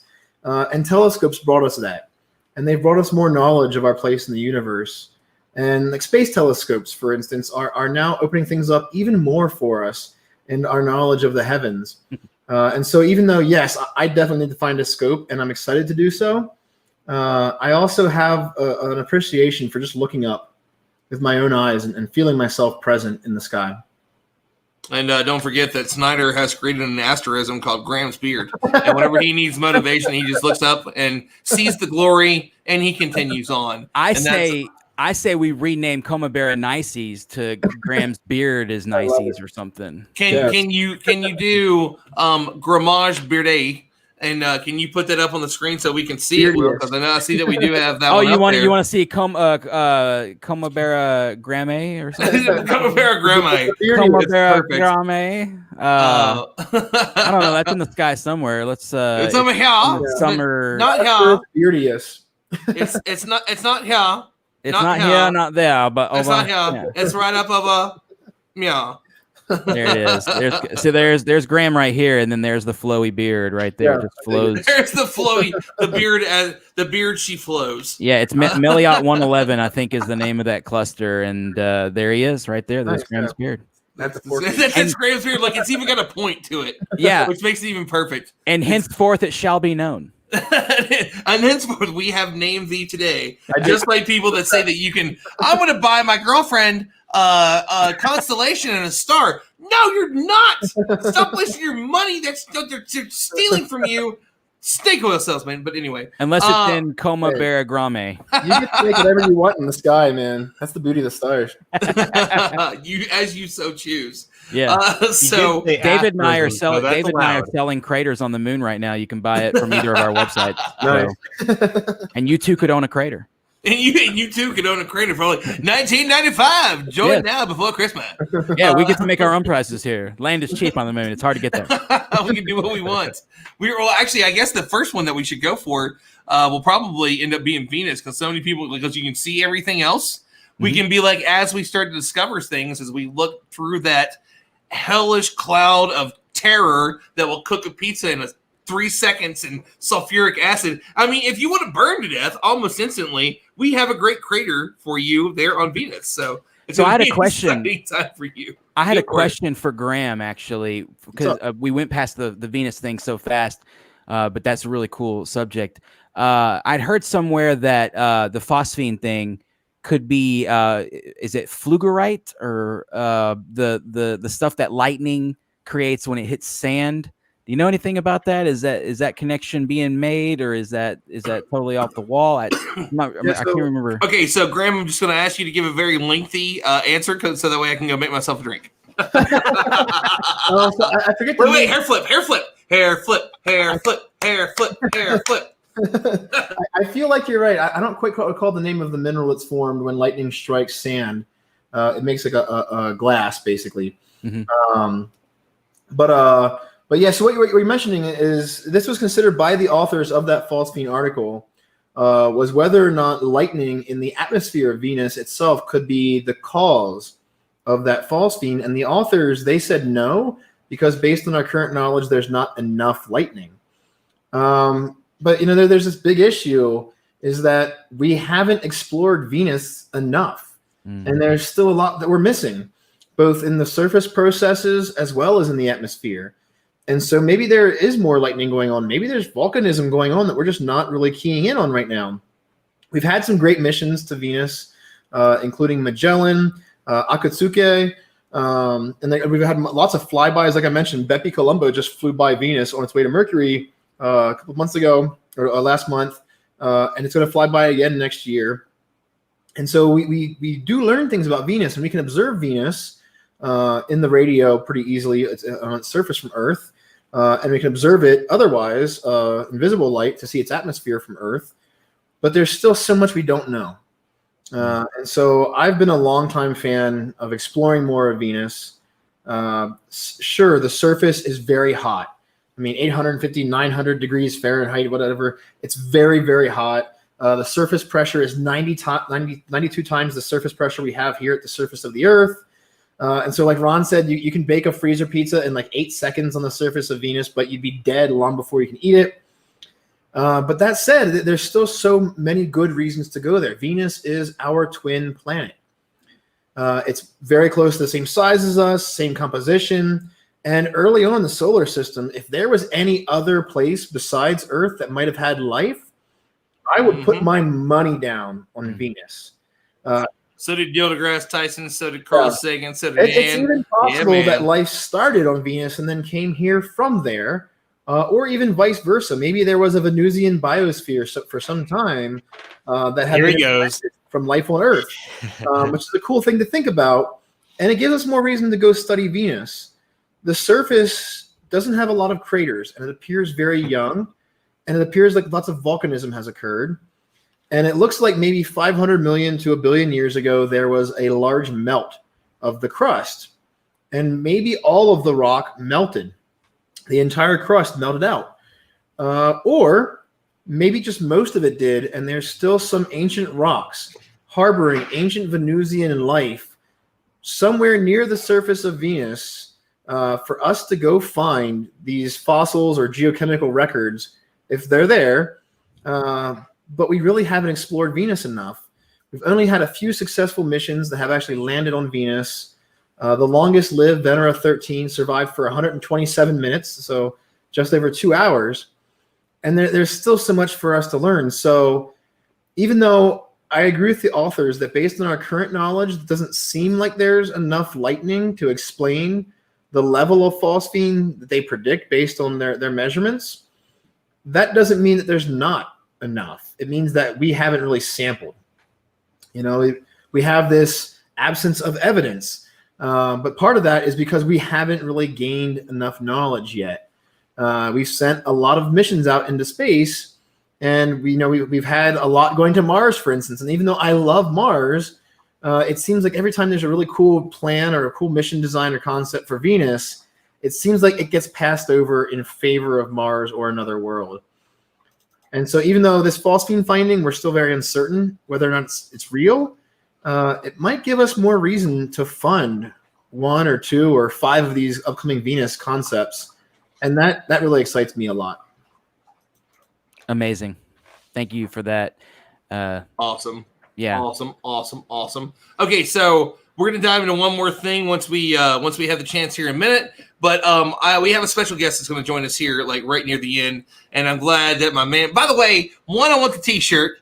Dr. Nehemiah. I gotta get the T-shirt, man, because I didn't get to get one last year. But Dr. Mabry is going to join us for a few minutes before we wrap up here, because he has a huge event this week with many people that I just love and adore. From Eddie Gonzalez to the man, the myth, the legend himself, the one and only, hip hop science. You got so many amazing people that are going to be on the STEM Success Summit this week. So I wanted to invite you in. He was actually talking about some stuff on Facebook, and I was like, dude, you want to hop in and let everybody know what's coming up this week? He's like, sure. I've been doing like 3 hours of stuff, and we're just working on all the things. I'm like, you got 5 minutes, man. Come on. I love it. I already know y'all got great stuff going on, man. This is a great show. Salute to you, Will, Dr. Lau. Good to see you, Dave. Everybody, salute to you. Yeah, just coming on here. Thanks, Ron. Man, we have a one-of-a-kind event happening this week, the STEM Success Summit. I got a T-shirt on. This is what STEM Success looks like. Here's a little flyer in the background. We're going to be bringing together over 1,000 young professionals and students in STEM, and we're going to just kind of blow your mind on just the range of what STEM success look like. We got people, as he mentioned, the hip hop MD coming with us. Idris Sandhu, who was a self-taught tech guru that has worked with some of the biggest names in tech. He was also a business partner to Nipsey Hussle. He's doing our keynote. We got Dr. Tracy Fanara coming on, doing a keynote. I mean, we just got a lot of people coming. Not only that, there are going to be sessions throughout the day, each day, Thursday, Friday, Saturday, November 19th through 21st. You all go to STEMSuccessSummit.com, and I promise you, when you see this lineup, it's going to be something that you definitely got to be a part of. And here's the best thing, Ron. Here's the best thing. The cost is $3.99. That's right. FREE, no cost at all. It's just a matter of going, sign up, put in your email information, and you are a part of the event. And so it's a party. We already got over 1,000 people. And here's one thing that people probably don't know as well. Somebody's birthday is that Friday. Somebody's birthday is that Friday. I wonder whose birthday it is. You know what? Might be looking at them. That's all right. So a fantastic thing. Not that we made it the date because of my birthday, but hey, it doesn't hurt, right? So come on. If nothing else, if you want to give a birthday party to yours truly, Dr. Nee, go on and sign up for the STEM Success Summit. I see you put it in the lower thirds. Appreciate that. That's actually the direct sign up page. They can actually get there through STEMSuccessSummit.com. You go and type that in there, and that'll redirect you to the right page. But yeah, man, I'm excited, Ron. I'm excited. It's gonna be a great time. Are you doing a live stream tomorrow night? I know you always do them on Sunday nights on your Instagram. Are you skipping this week for? So I'm actually skipping this week, but I will be a guest on another one called the STEMbacy, which is right here on YouTube. Man, so many great people. When I meet you, you all probably know somebody named Raven, the Science Maven. That's her moniker. I cannot wait for God. I adore that woman. Oh, I love her. Yeah. So I'll be hanging out with her tomorrow. So we're just I decided just to skip the live stream since we're about to have basically 3 days of live stream. You know what I mean? So I'm looking forward to just kicking it with the community, man. That's what it's all about, as you do right here on your show. So quick question. What time are you doing that one? That one's going to be at 8:08 on YouTube. What time? What 8:08? What? Oh yeah, that's right. I forgot. Across time zones. I think that's 8:08. No, that's 8:08 Eastern. 8:08 Eastern time zone on STEMbacy podcast tomorrow on YouTube with Raven, the Science Maven, and her cast and crew of phenomenal women in STEM, women in science. So that's going to be a great time. I'm going to hang out with them tomorrow. And of course, November 19th to 21st, this coming Thursday, Friday, and Saturday, get your free tickets to check it and kick it with the crew at the STEM Success Summit. It's going to be awesome. Okay, so before we wrap up here, I got like 76,000 folks on our Startup Space Instagram. Ooh. I want to ping you after this. Let's do one tomorrow, another live stream on there if you're open to it. We can do it before or after. We'll do an hour. We'll talk about all the cool stuff you guys do. Bring you on the show, and let's talk about that. I'll ping you once we wrap up here. Sounds good, Ron. I appreciate that, man. I have a question about that. Is it 808 because of the drum machine? That's all I want to know. You know what? I can't. That's her. I bet that was Maynard, wasn't it? It was Maynard. That was my hunch as well, right? Because she does science hip hop. Oh yeah, it's got to be. I'm gonna probably pose that question on the spot tomorrow. So, by the way, if you are not aware of who Raven the Science Maven is, I think probably her biggest platform would be Twitter. I think Twitter, yeah, she's verified on Twitter. I know for sure. So Twitter probably is her biggest platform. And also, well, actually, you know what? I can look it up here real quick. But I mean, if you don't know who she is, one, she's an incredible human being. She was one of the big voices whenever we started seeing. So it was there was a birding situation that happened earlier this spring, and it was an unfortunate situation. But there was a beautiful thing made of that on space Twitter, on science Twitter. And from there, it led to it was black birding, then it was black and STEM, it was black and Astro, it was black and Chem, it was all these. And if you hadn't followed all those, I mean, this is something I've said to Nehemiah before, is that the doctor is pretty much the person that has introduced me to the most new science communicators that I didn't know who they were. And they're from all different backgrounds. This is not just STEM, it's not just space. While space is actually something that, if you saw the show a couple weeks ago, obviously is close to his heart. It's something that's just there's always somebody new, always somebody you haven't heard about yet. And I'm so glad that I stumbled across it because of actually Raquel Nuno, who's been on the show as well. And there's always something new. You're always going to find somebody great. And he's done nothing but step his game up this year and do just amazing things. I love seeing the summit last year. I didn't get to catch too much of it, but can't wait for this year, man. You were there, man. You were in the fold. You're in the fold, man. And it's so crazy how it works, too, because space is actually responsible for my interest in STEM anyway. I think, I started my STEM journey at NASA as a high school research apprentice. So space is really was like the launch pad, if you will, pun intended, that basically I just end up going into this whole world of STEM. Started STEM Media, got to meet people like yourself and people that are going to be at the summit. And so, man, I just love the full circle of being right here with you all on this show. And I know you're super busy, man, and we're getting ready to wrap up the show. So thank you for hopping on. Just real quick, give everybody, the Instagram handle, and 2, the website, because I know almost every Sunday night, unless something's going on, that's when you do your live stream with another awesome science communicator you may not know yet. If you don't, you're going to fall in love with that person. And then also where they can sign up for it. Again, this is completely free. Over 1,000 people already signed up for it. It's going to be awesome. And trust me, you are going to get, you're going to, well, I mean, let's also not forget that you can donate to this. Anybody that's you absolutely can donate. And we have some information as well. We're actually working with Justin Schaefer's nonprofit. His name is Mr. Fascinate Sci. Love him. Still got to get him on the show. Yeah. He's a great guy. So he's working also as his organization is working as a fiscal sponsor as well of the event. And so check him out at fascinatesci.com. STEM Media is the name of our company, though, that's hosting this. STEMedia.com. We'll transferring everything to .com. STEMmedia.com. That's one word with one M. You can go check out just the company as a whole. But the STEM Success Summit is just one of a kind event happening this week. And so STEMSuccessSummit.com is how you register for free. Come on, be a part.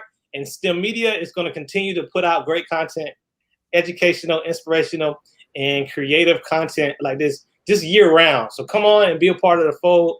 And you'll continue to see Ron and I and so many other science communicators continue to build this synergy and this symbiotic relationship. It's going to be awesome. Can't wait for it, man. Thank you. I know that again that you're busy, so thank you for hopping on and just letting everybody know. It's gonna be an incredible couple days. Can't wait for it. Yep. Will, Dr. Lau, good to see you, Dave. Thank you so much. Good luck. Happy birthday. All right, man. Happy early birthday. We'll see you soon, brother. Okay, so let's go to those kind of final moments as we wrap up tonight. There's obviously a lot that's going on out there. We've got the launch. We've got all these questions about things out there. So I guess my question would be, and I love asking it of this kind of group, the great group that we have tonight. This is not new to you. This is something that you've been working on for a long time. And each and every one of us has that thing in the back of our head that as much as we all know we know nothing. We barely scratched the surface. So I want to talk to you about the thing. I don't care if it's we're going to find life on somewhere in the solar system. I don't care if it's we're going to put the first woman on the moon. I don't care what it is. What is your thing that you're super stoked about? What's beyond our universe? What are we expanding into? What thing just do you love to think about that you can't wait for the science of it? Any of it, whatever makes you most excited about it. Will, I'll go to you first and throw that to you. Oh, man. Okay, so I'm going to knee-jerk reaction this question and just go straight into Mars 2020 because I recently took in a talk at the Houston Astronomical Society, like online. They had a couple of experts on the Mars 2020 rover Perseverance, which has a drone on board. It's the coolest thing ever. But where they're going and what they're doing and the specific mission that they have is fascinating. The Jezero crater, all that is super fascinating. Man, I'm super stoked for that. That's where my head's been the last few days, probably for the next couple of weeks anyway. I'm just absorbing everything I can. That's what's got my blood pumping these days, and I can't wait. Same with me, man. So if you all don't know, please go follow us on Explore Mars. We have one of the folks that's working on Ingenuity, which is, honestly, I'm dying over here, man. I'm dying because I see Snyder saying, I'm looking forward to Travis ruining Starlink even more. I should have went there. Yeah. Wait, hold on. Snyder says, can we get a Space Fam after dark tonight? So here's what I'm considering doing, is that we might do something that is a little bit more free so that, people want to, if you want to use a little language or whatever, that's completely fine. And we might end up doing that on Patreon, on the Stardom Patreon. So patreon.com/Stardom. So anybody that is, I don't care if it's $1 a month or if you're pledging $1 a month, don't forget that it's not something I mentioned a whole lot. It's hard for me to say, hey, it would be appreciative if you do this. Like these things aren't cheap. There's time that goes into it. There's the equipment that goes into it. But maybe doing something over there where we go maybe even later and say, all right, we've all had some drinks. Let's do kind of like Bill Maher, where it's overtime. Now what are we going to talk about? How deep do we want to go here? And maybe get into some of those things. So there's obviously the option there. So maybe look into that. I mean, let's be honest. There are real normal. There are other things on OnlyFans.com that aren't what most of you know it as. So there's a lot of people that do it there to be able to take their content to a next level. That's not what you think it is. There are hip hop artists and there are real artists. There are a lot of sports celebrities and stuff that are on there. It got a different name for other things, but it's a very similar thing to that. So who knows what we'll look into on that one? But you never know. There could be some options there where we just we play around and have some more fun. Real quick before we go to Dave, I love this. Is Dr. Simon Proctor hops in and says female footprints on the moon. You are absolutely right. That's going to be a super exciting one. We're looking at that. We mentioned it the other night on the Passage live stream. And for those of you who don't know what Passage is, please go check it out. Go check out what Lee Giat's doing. Check out Passage and that flight that will take $50,000 worth of STEM supplies down to Latin America. We are going to have an astronaut on the next live stream. Secured that a couple days ago. He's actually the guy that shaved my head for the $1,000+ that we raised. He is a wonderful human being, as is his wife, partner, all that awesome stuff. So check that out. We're going to have details on that one soon. So Dave, let's go to you. What's the big thing that you're excited about, man? I mean, it can even be getting a telescope in every kid's hand. Like, what are you stoked about? So I have to say that, this launch tomorrow is a big deal, and the commercial space program in general is a big deal on so many levels. And I think the biggest one is for me, and I know, Ron, you have this similar interest in, you want to go to Mars, I guess. I want to fly on a just a jet type of from one place on Earth to another. Like maybe to the moon, but I think we are on the cusp of something big here with our commercial space flight being possible now. Because if you look at the history of, for example, the airlines, or if you look back at ancient times with, shipping, it almost always starts as a government thing. It's almost always a government funded thing. But as soon as industry gets involved, as soon as you see commercialization take place, and competition take place, more importantly, you start to see costs going down.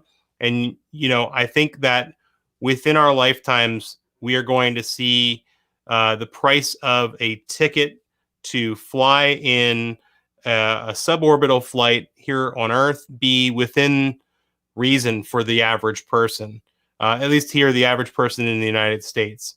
So I really think that, to me, that's exciting, because I know what potential it brings for the future. I'm big into passing it forward to the next generation. That's why I'm a teacher. I want our kids to have better experiences than we had, in every possible way. And so for me, that's the excitement that maybe brings us to the Star Trek universe of my dreams. Well said. Beautifully stated, man. Seriously. So a little something here from Snyder says, Cy Proctor, I want that to happen. My daughters are so enthralled with space. Having that happen would be mind blowing for them. And Snyder comes on here and plays around a lot. But one, I also have to say, he's a great friend. He's an incredible photographer. He's highly into science communication. We talk all the time. He's been very helpful. I've already talked to him a few times about pinging him about helping out with putting the studio together that we have at the Space Foundation and what we're doing. Just an absolutely great guy who has donated to Passage. I mean, he does all the stuff in things. So I love it. And so, all right, next.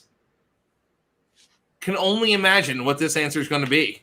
And I think I've asked him before on this one, but I mean, I've got two things right now. All right, thank you everybody for joining us tonight. I'm just kidding.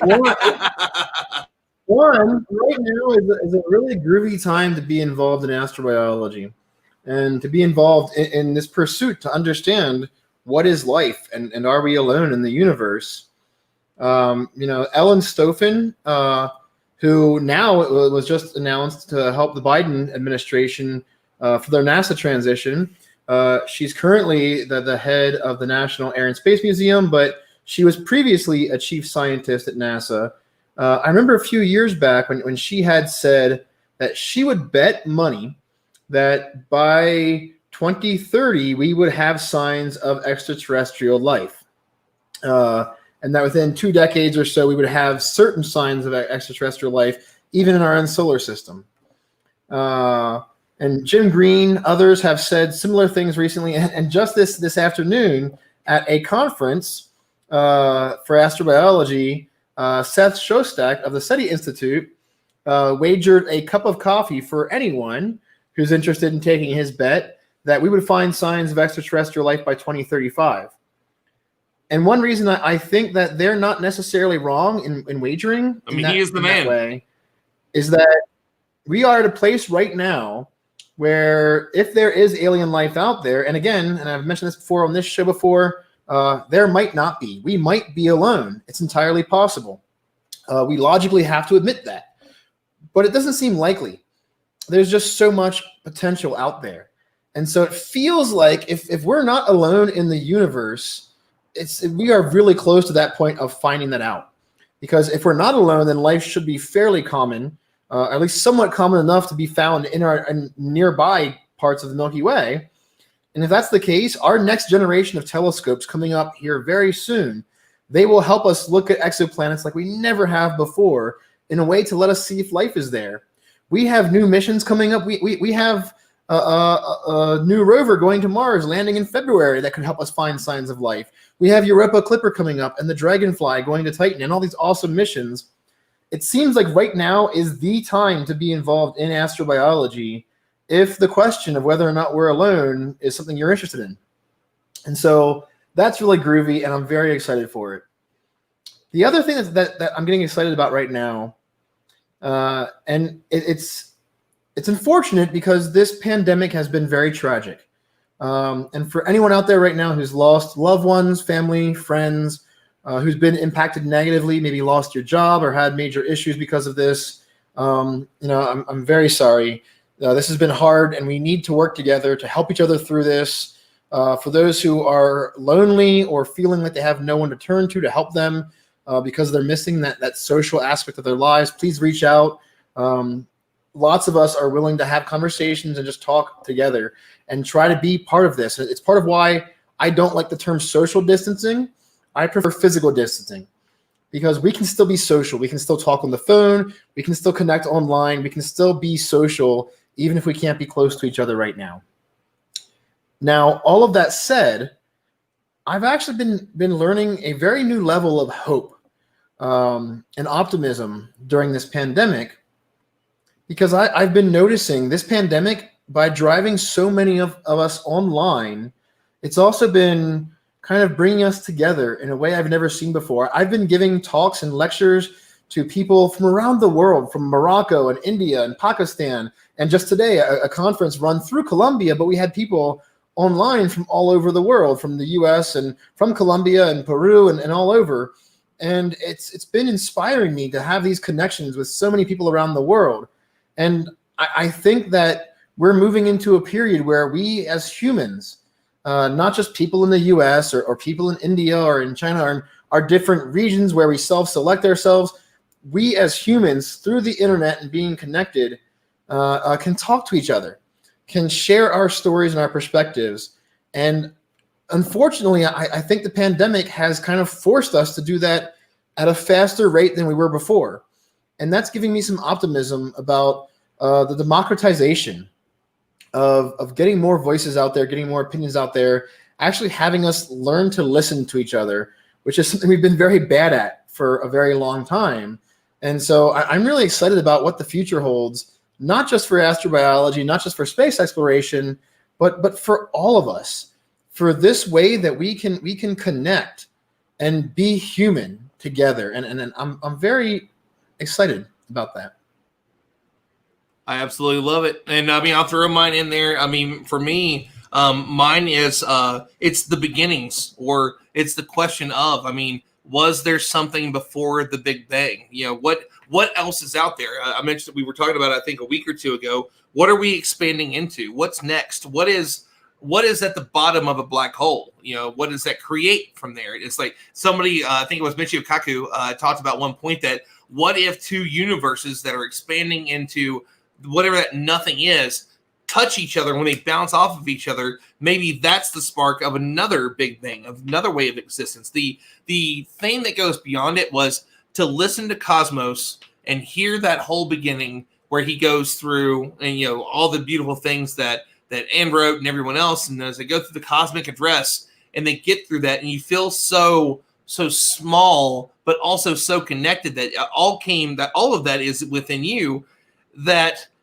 could be that one bubble, like just one tiny bubble in an infinite ocean of worlds in existence. And we look into all these things, and it's mind-blowing when you look at the multitude of dimensions and what is out there. What do other physics look like in other universes, if they're out there? When are we going to find that out? Quantum foam, what even is that? Go Google it. You're welcome. What is quantum biology? Go Google that too. There's so many things that there's always that next edge, that next piece that we're barely on the edge of, that's going to change everything.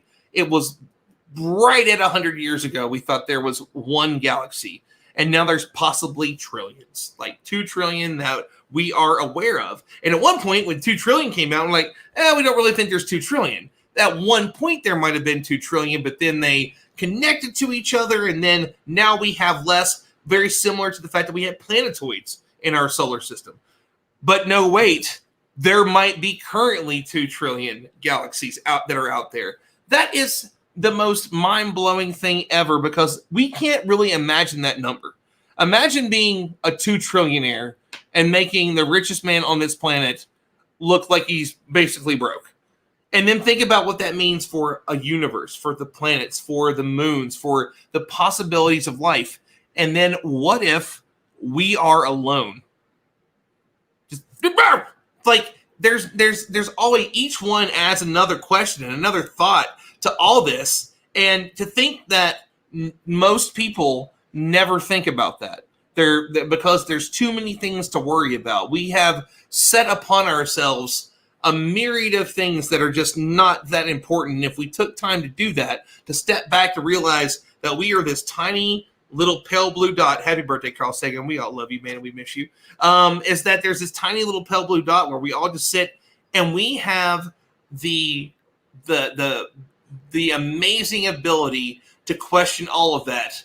And then we question why milk is 45 cents more than it was 2 years ago. I mean, there's other things that are out there. Don't get me wrong. 45 cents for a lot of people matters. But anyway, there's just so many amazing things. But I think it comes to those beginnings. Like, what is the beginning of this? What is the beginning of life? What is the beginning of the next? What is the beginning of the end of this universe? What's the beginning of the next universe over? What's the beginning of the bottom of a black hole? And seriously, whenever we talk about this, we have to sit back and realize our place in the universe. That was just for you, Snyder. Give another $50 to Passage.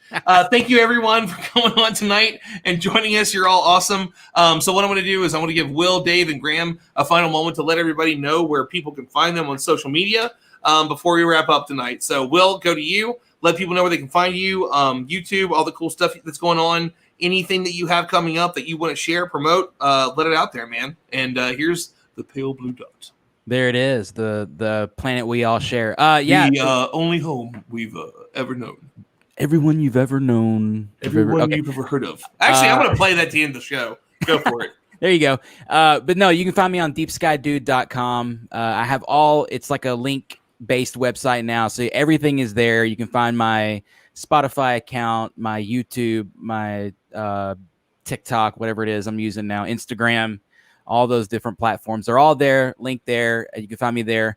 Spotify, I would love it if if you went and played my music. I get a billionth of a penny every time you play one of my songs. So I just need a billion of you to spin it, and I can make 1 penny.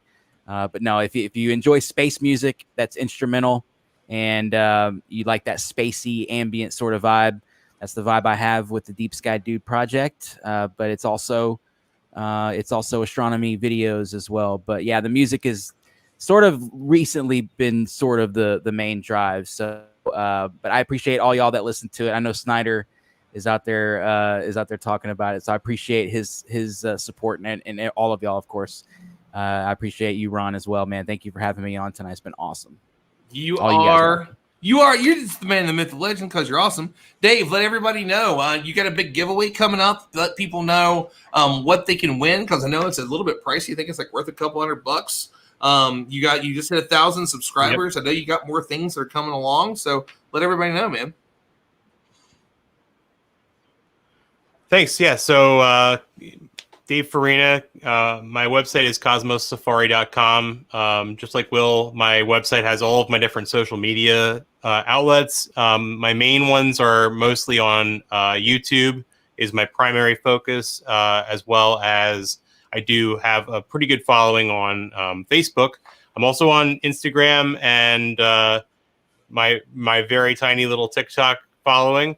That's something maybe I'll talk to Will about after about growing that. So yeah, my website is going to be the focus for 2021. I'm trying to think about how to bring better content to everyone. It's going to focus primarily on how to find deep sky objects and how to get started with a telescope. This big giveaway that Ron was talking about, it actually has to do with planetarium software that I use in my videos. It's called it's actually Starry Night. It's very similar to the Sky Safari that you saw here tonight. It's the Pro version, which is a $150 value. And I'm going to be hosting a live stream coming up soon. We're still working out the details. But if you're subscribed to myself, as well as Starry Night Software on YouTube, who is my provider of my software and a sponsor of my channel, if you're subscribed to both of us and you're in the live stream and you're talking on the chat, you are eligible to win the software that I use, the planetarium software that I use. So check out me on Cosmos Safari YouTube. That's with 2 S's, Cosmos Safari, just like you see below. Excellent stuff. Dr. Lau, let us know what's going on. I mean, you probably got new episodes of the podcast coming up. Always doing stuff, man. So let everybody in on the deets. Yeah, everyone can find me at cosmobiota.com. That's my website, and I link all my social media there. Can you spell it for folks? Because some folks may never have heard that word before. Yeah, so biota, B-I-O-T-A, is a word that stands for any matter derived from life, living material. And so I created the term cosmobiota, C-O-S-M-O-B-I-O-T-A, to imply the living material of our universe. And so you can find me at cosmobiota.com, and all my socials are linked there. I do host NASA astrobiology show called Ask an Astrobiologist. We have an episode on Tuesday, the 24th at 10 a.m. Pacific time. I'll be speaking with Melissa Traynor. She's the principal investigator for the Dragonfly mission going to Titan. And so we'll have an hour of talking about Titan, about astrobiology related to Titan, and this mission called Dragonfly. And we'll also have a half an hour where the audience can ask questions for Melissa about the mission, about her career as a scientist, and learn more about her and what she's done in her career as well. And anyone out there, I love to talk about astrobiology, about space exploration, philosophy, anything. So reach out. I love talking. Awesome. Also, can you make that introduction to me? I would love to talk to her and do a show with her about that. Because I love that. Well, and Jeannie Radabow is somebody that I absolutely adore too, and I know she's working on that. But I didn't know of the official principal investigator for that. So, man, I love that one. I just got chills. So thank you all. And as we wrap up tonight, it is like we were talking about earlier. Monday was Carl Sagan's birthday, and great job to the Cosmos team for lining that up, because Tuesday night was the Carl Sagan episode. If you're not watching the newest season of Cosmos and you're listening to this, then I honestly do not know what's wrong with you, especially if you were a fan of me. Like, that's just weird. Go do that and catch up, because it's incredible. But let's wrap up with some love from the man, the myth, the legend himself, and just listen to every word. If you've never seen this video, watch it again, because it just puts so many things in place. A lot of us are going through tough times, as Dr. Lau talked about, with everything that's going on. We're approaching the holiday season. Just remember, that we are all connected to each other. And I hope you have a lovely rest of your weekend. And here's a little bit of Carl to let us finish up the night.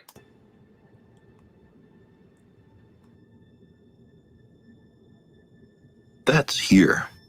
That's home. That's us. On it, everyone you love, everyone you know, everyone you ever heard of, every human being who ever was, lived out their lives. The aggregate of our joy and suffering.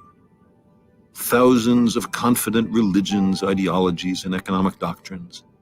Every hunter and forager, every hero and coward, every creator and destroyer of civilization, every king and peasant, every young couple in love, every mother and father, hopeful child, inventor and explorer, every teacher of morals, every corrupt politician, every superstar, every supreme leader, every saint and sinner in the history of our species lived there, on a mote of dust, suspended in a sunbeam. The Earth is a very small stage in a vast cosmic arena.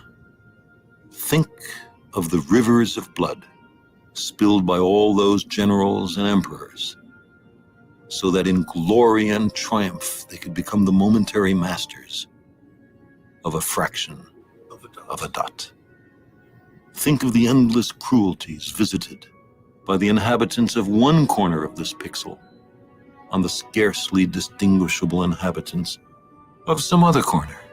How frequent their misunderstandings, how eager they are to kill one another, how fervent their hatreds. Our posturings, our imagined self-importance, the delusion that we have some privileged position in the universe are challenged by this point of pale light. Our planet is a lonely speck in the great enveloping cosmic dark, in our obscurity, in all this vastness, there is no hint that help will come from elsewhere to save us from ourselves. The Earth is the only world known so far to harbor life. There is nowhere else, at least in the near future, to which our species could migrate. Visit? Yes. Settle? Not yet. Like it or not, for the moment, the Earth is where we make our stand. It has been said that astronomy is a humbling and character-building experience. There is perhaps no better demonstration of the folly of human conceits than this distant image. To me, it underscores our responsibility to deal more kindly with one another and to preserve and cherish the pale blue dot, the only home we've ever known.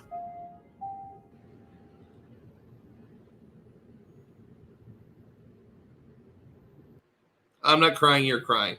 Thank you, everybody, for joining us tonight. We will see you all soon, and good nights. Holla, holla, holla, holla, holla, holla, holla, holla. Oh, wait. I forgot to do something. So a little bit earlier tonight, one of our biggest fans, Mac Macaulay, sent me a picture and wanted to share with it from his hot tub, the picture he took of Orion, which is absolutely gorgeous there as he enjoys it. So we appreciate you all. Make sure to see us coming out with us next Saturday night right here on Space Fam. We have some great guests, and we'll have plenty to talk about. We'll see you all then.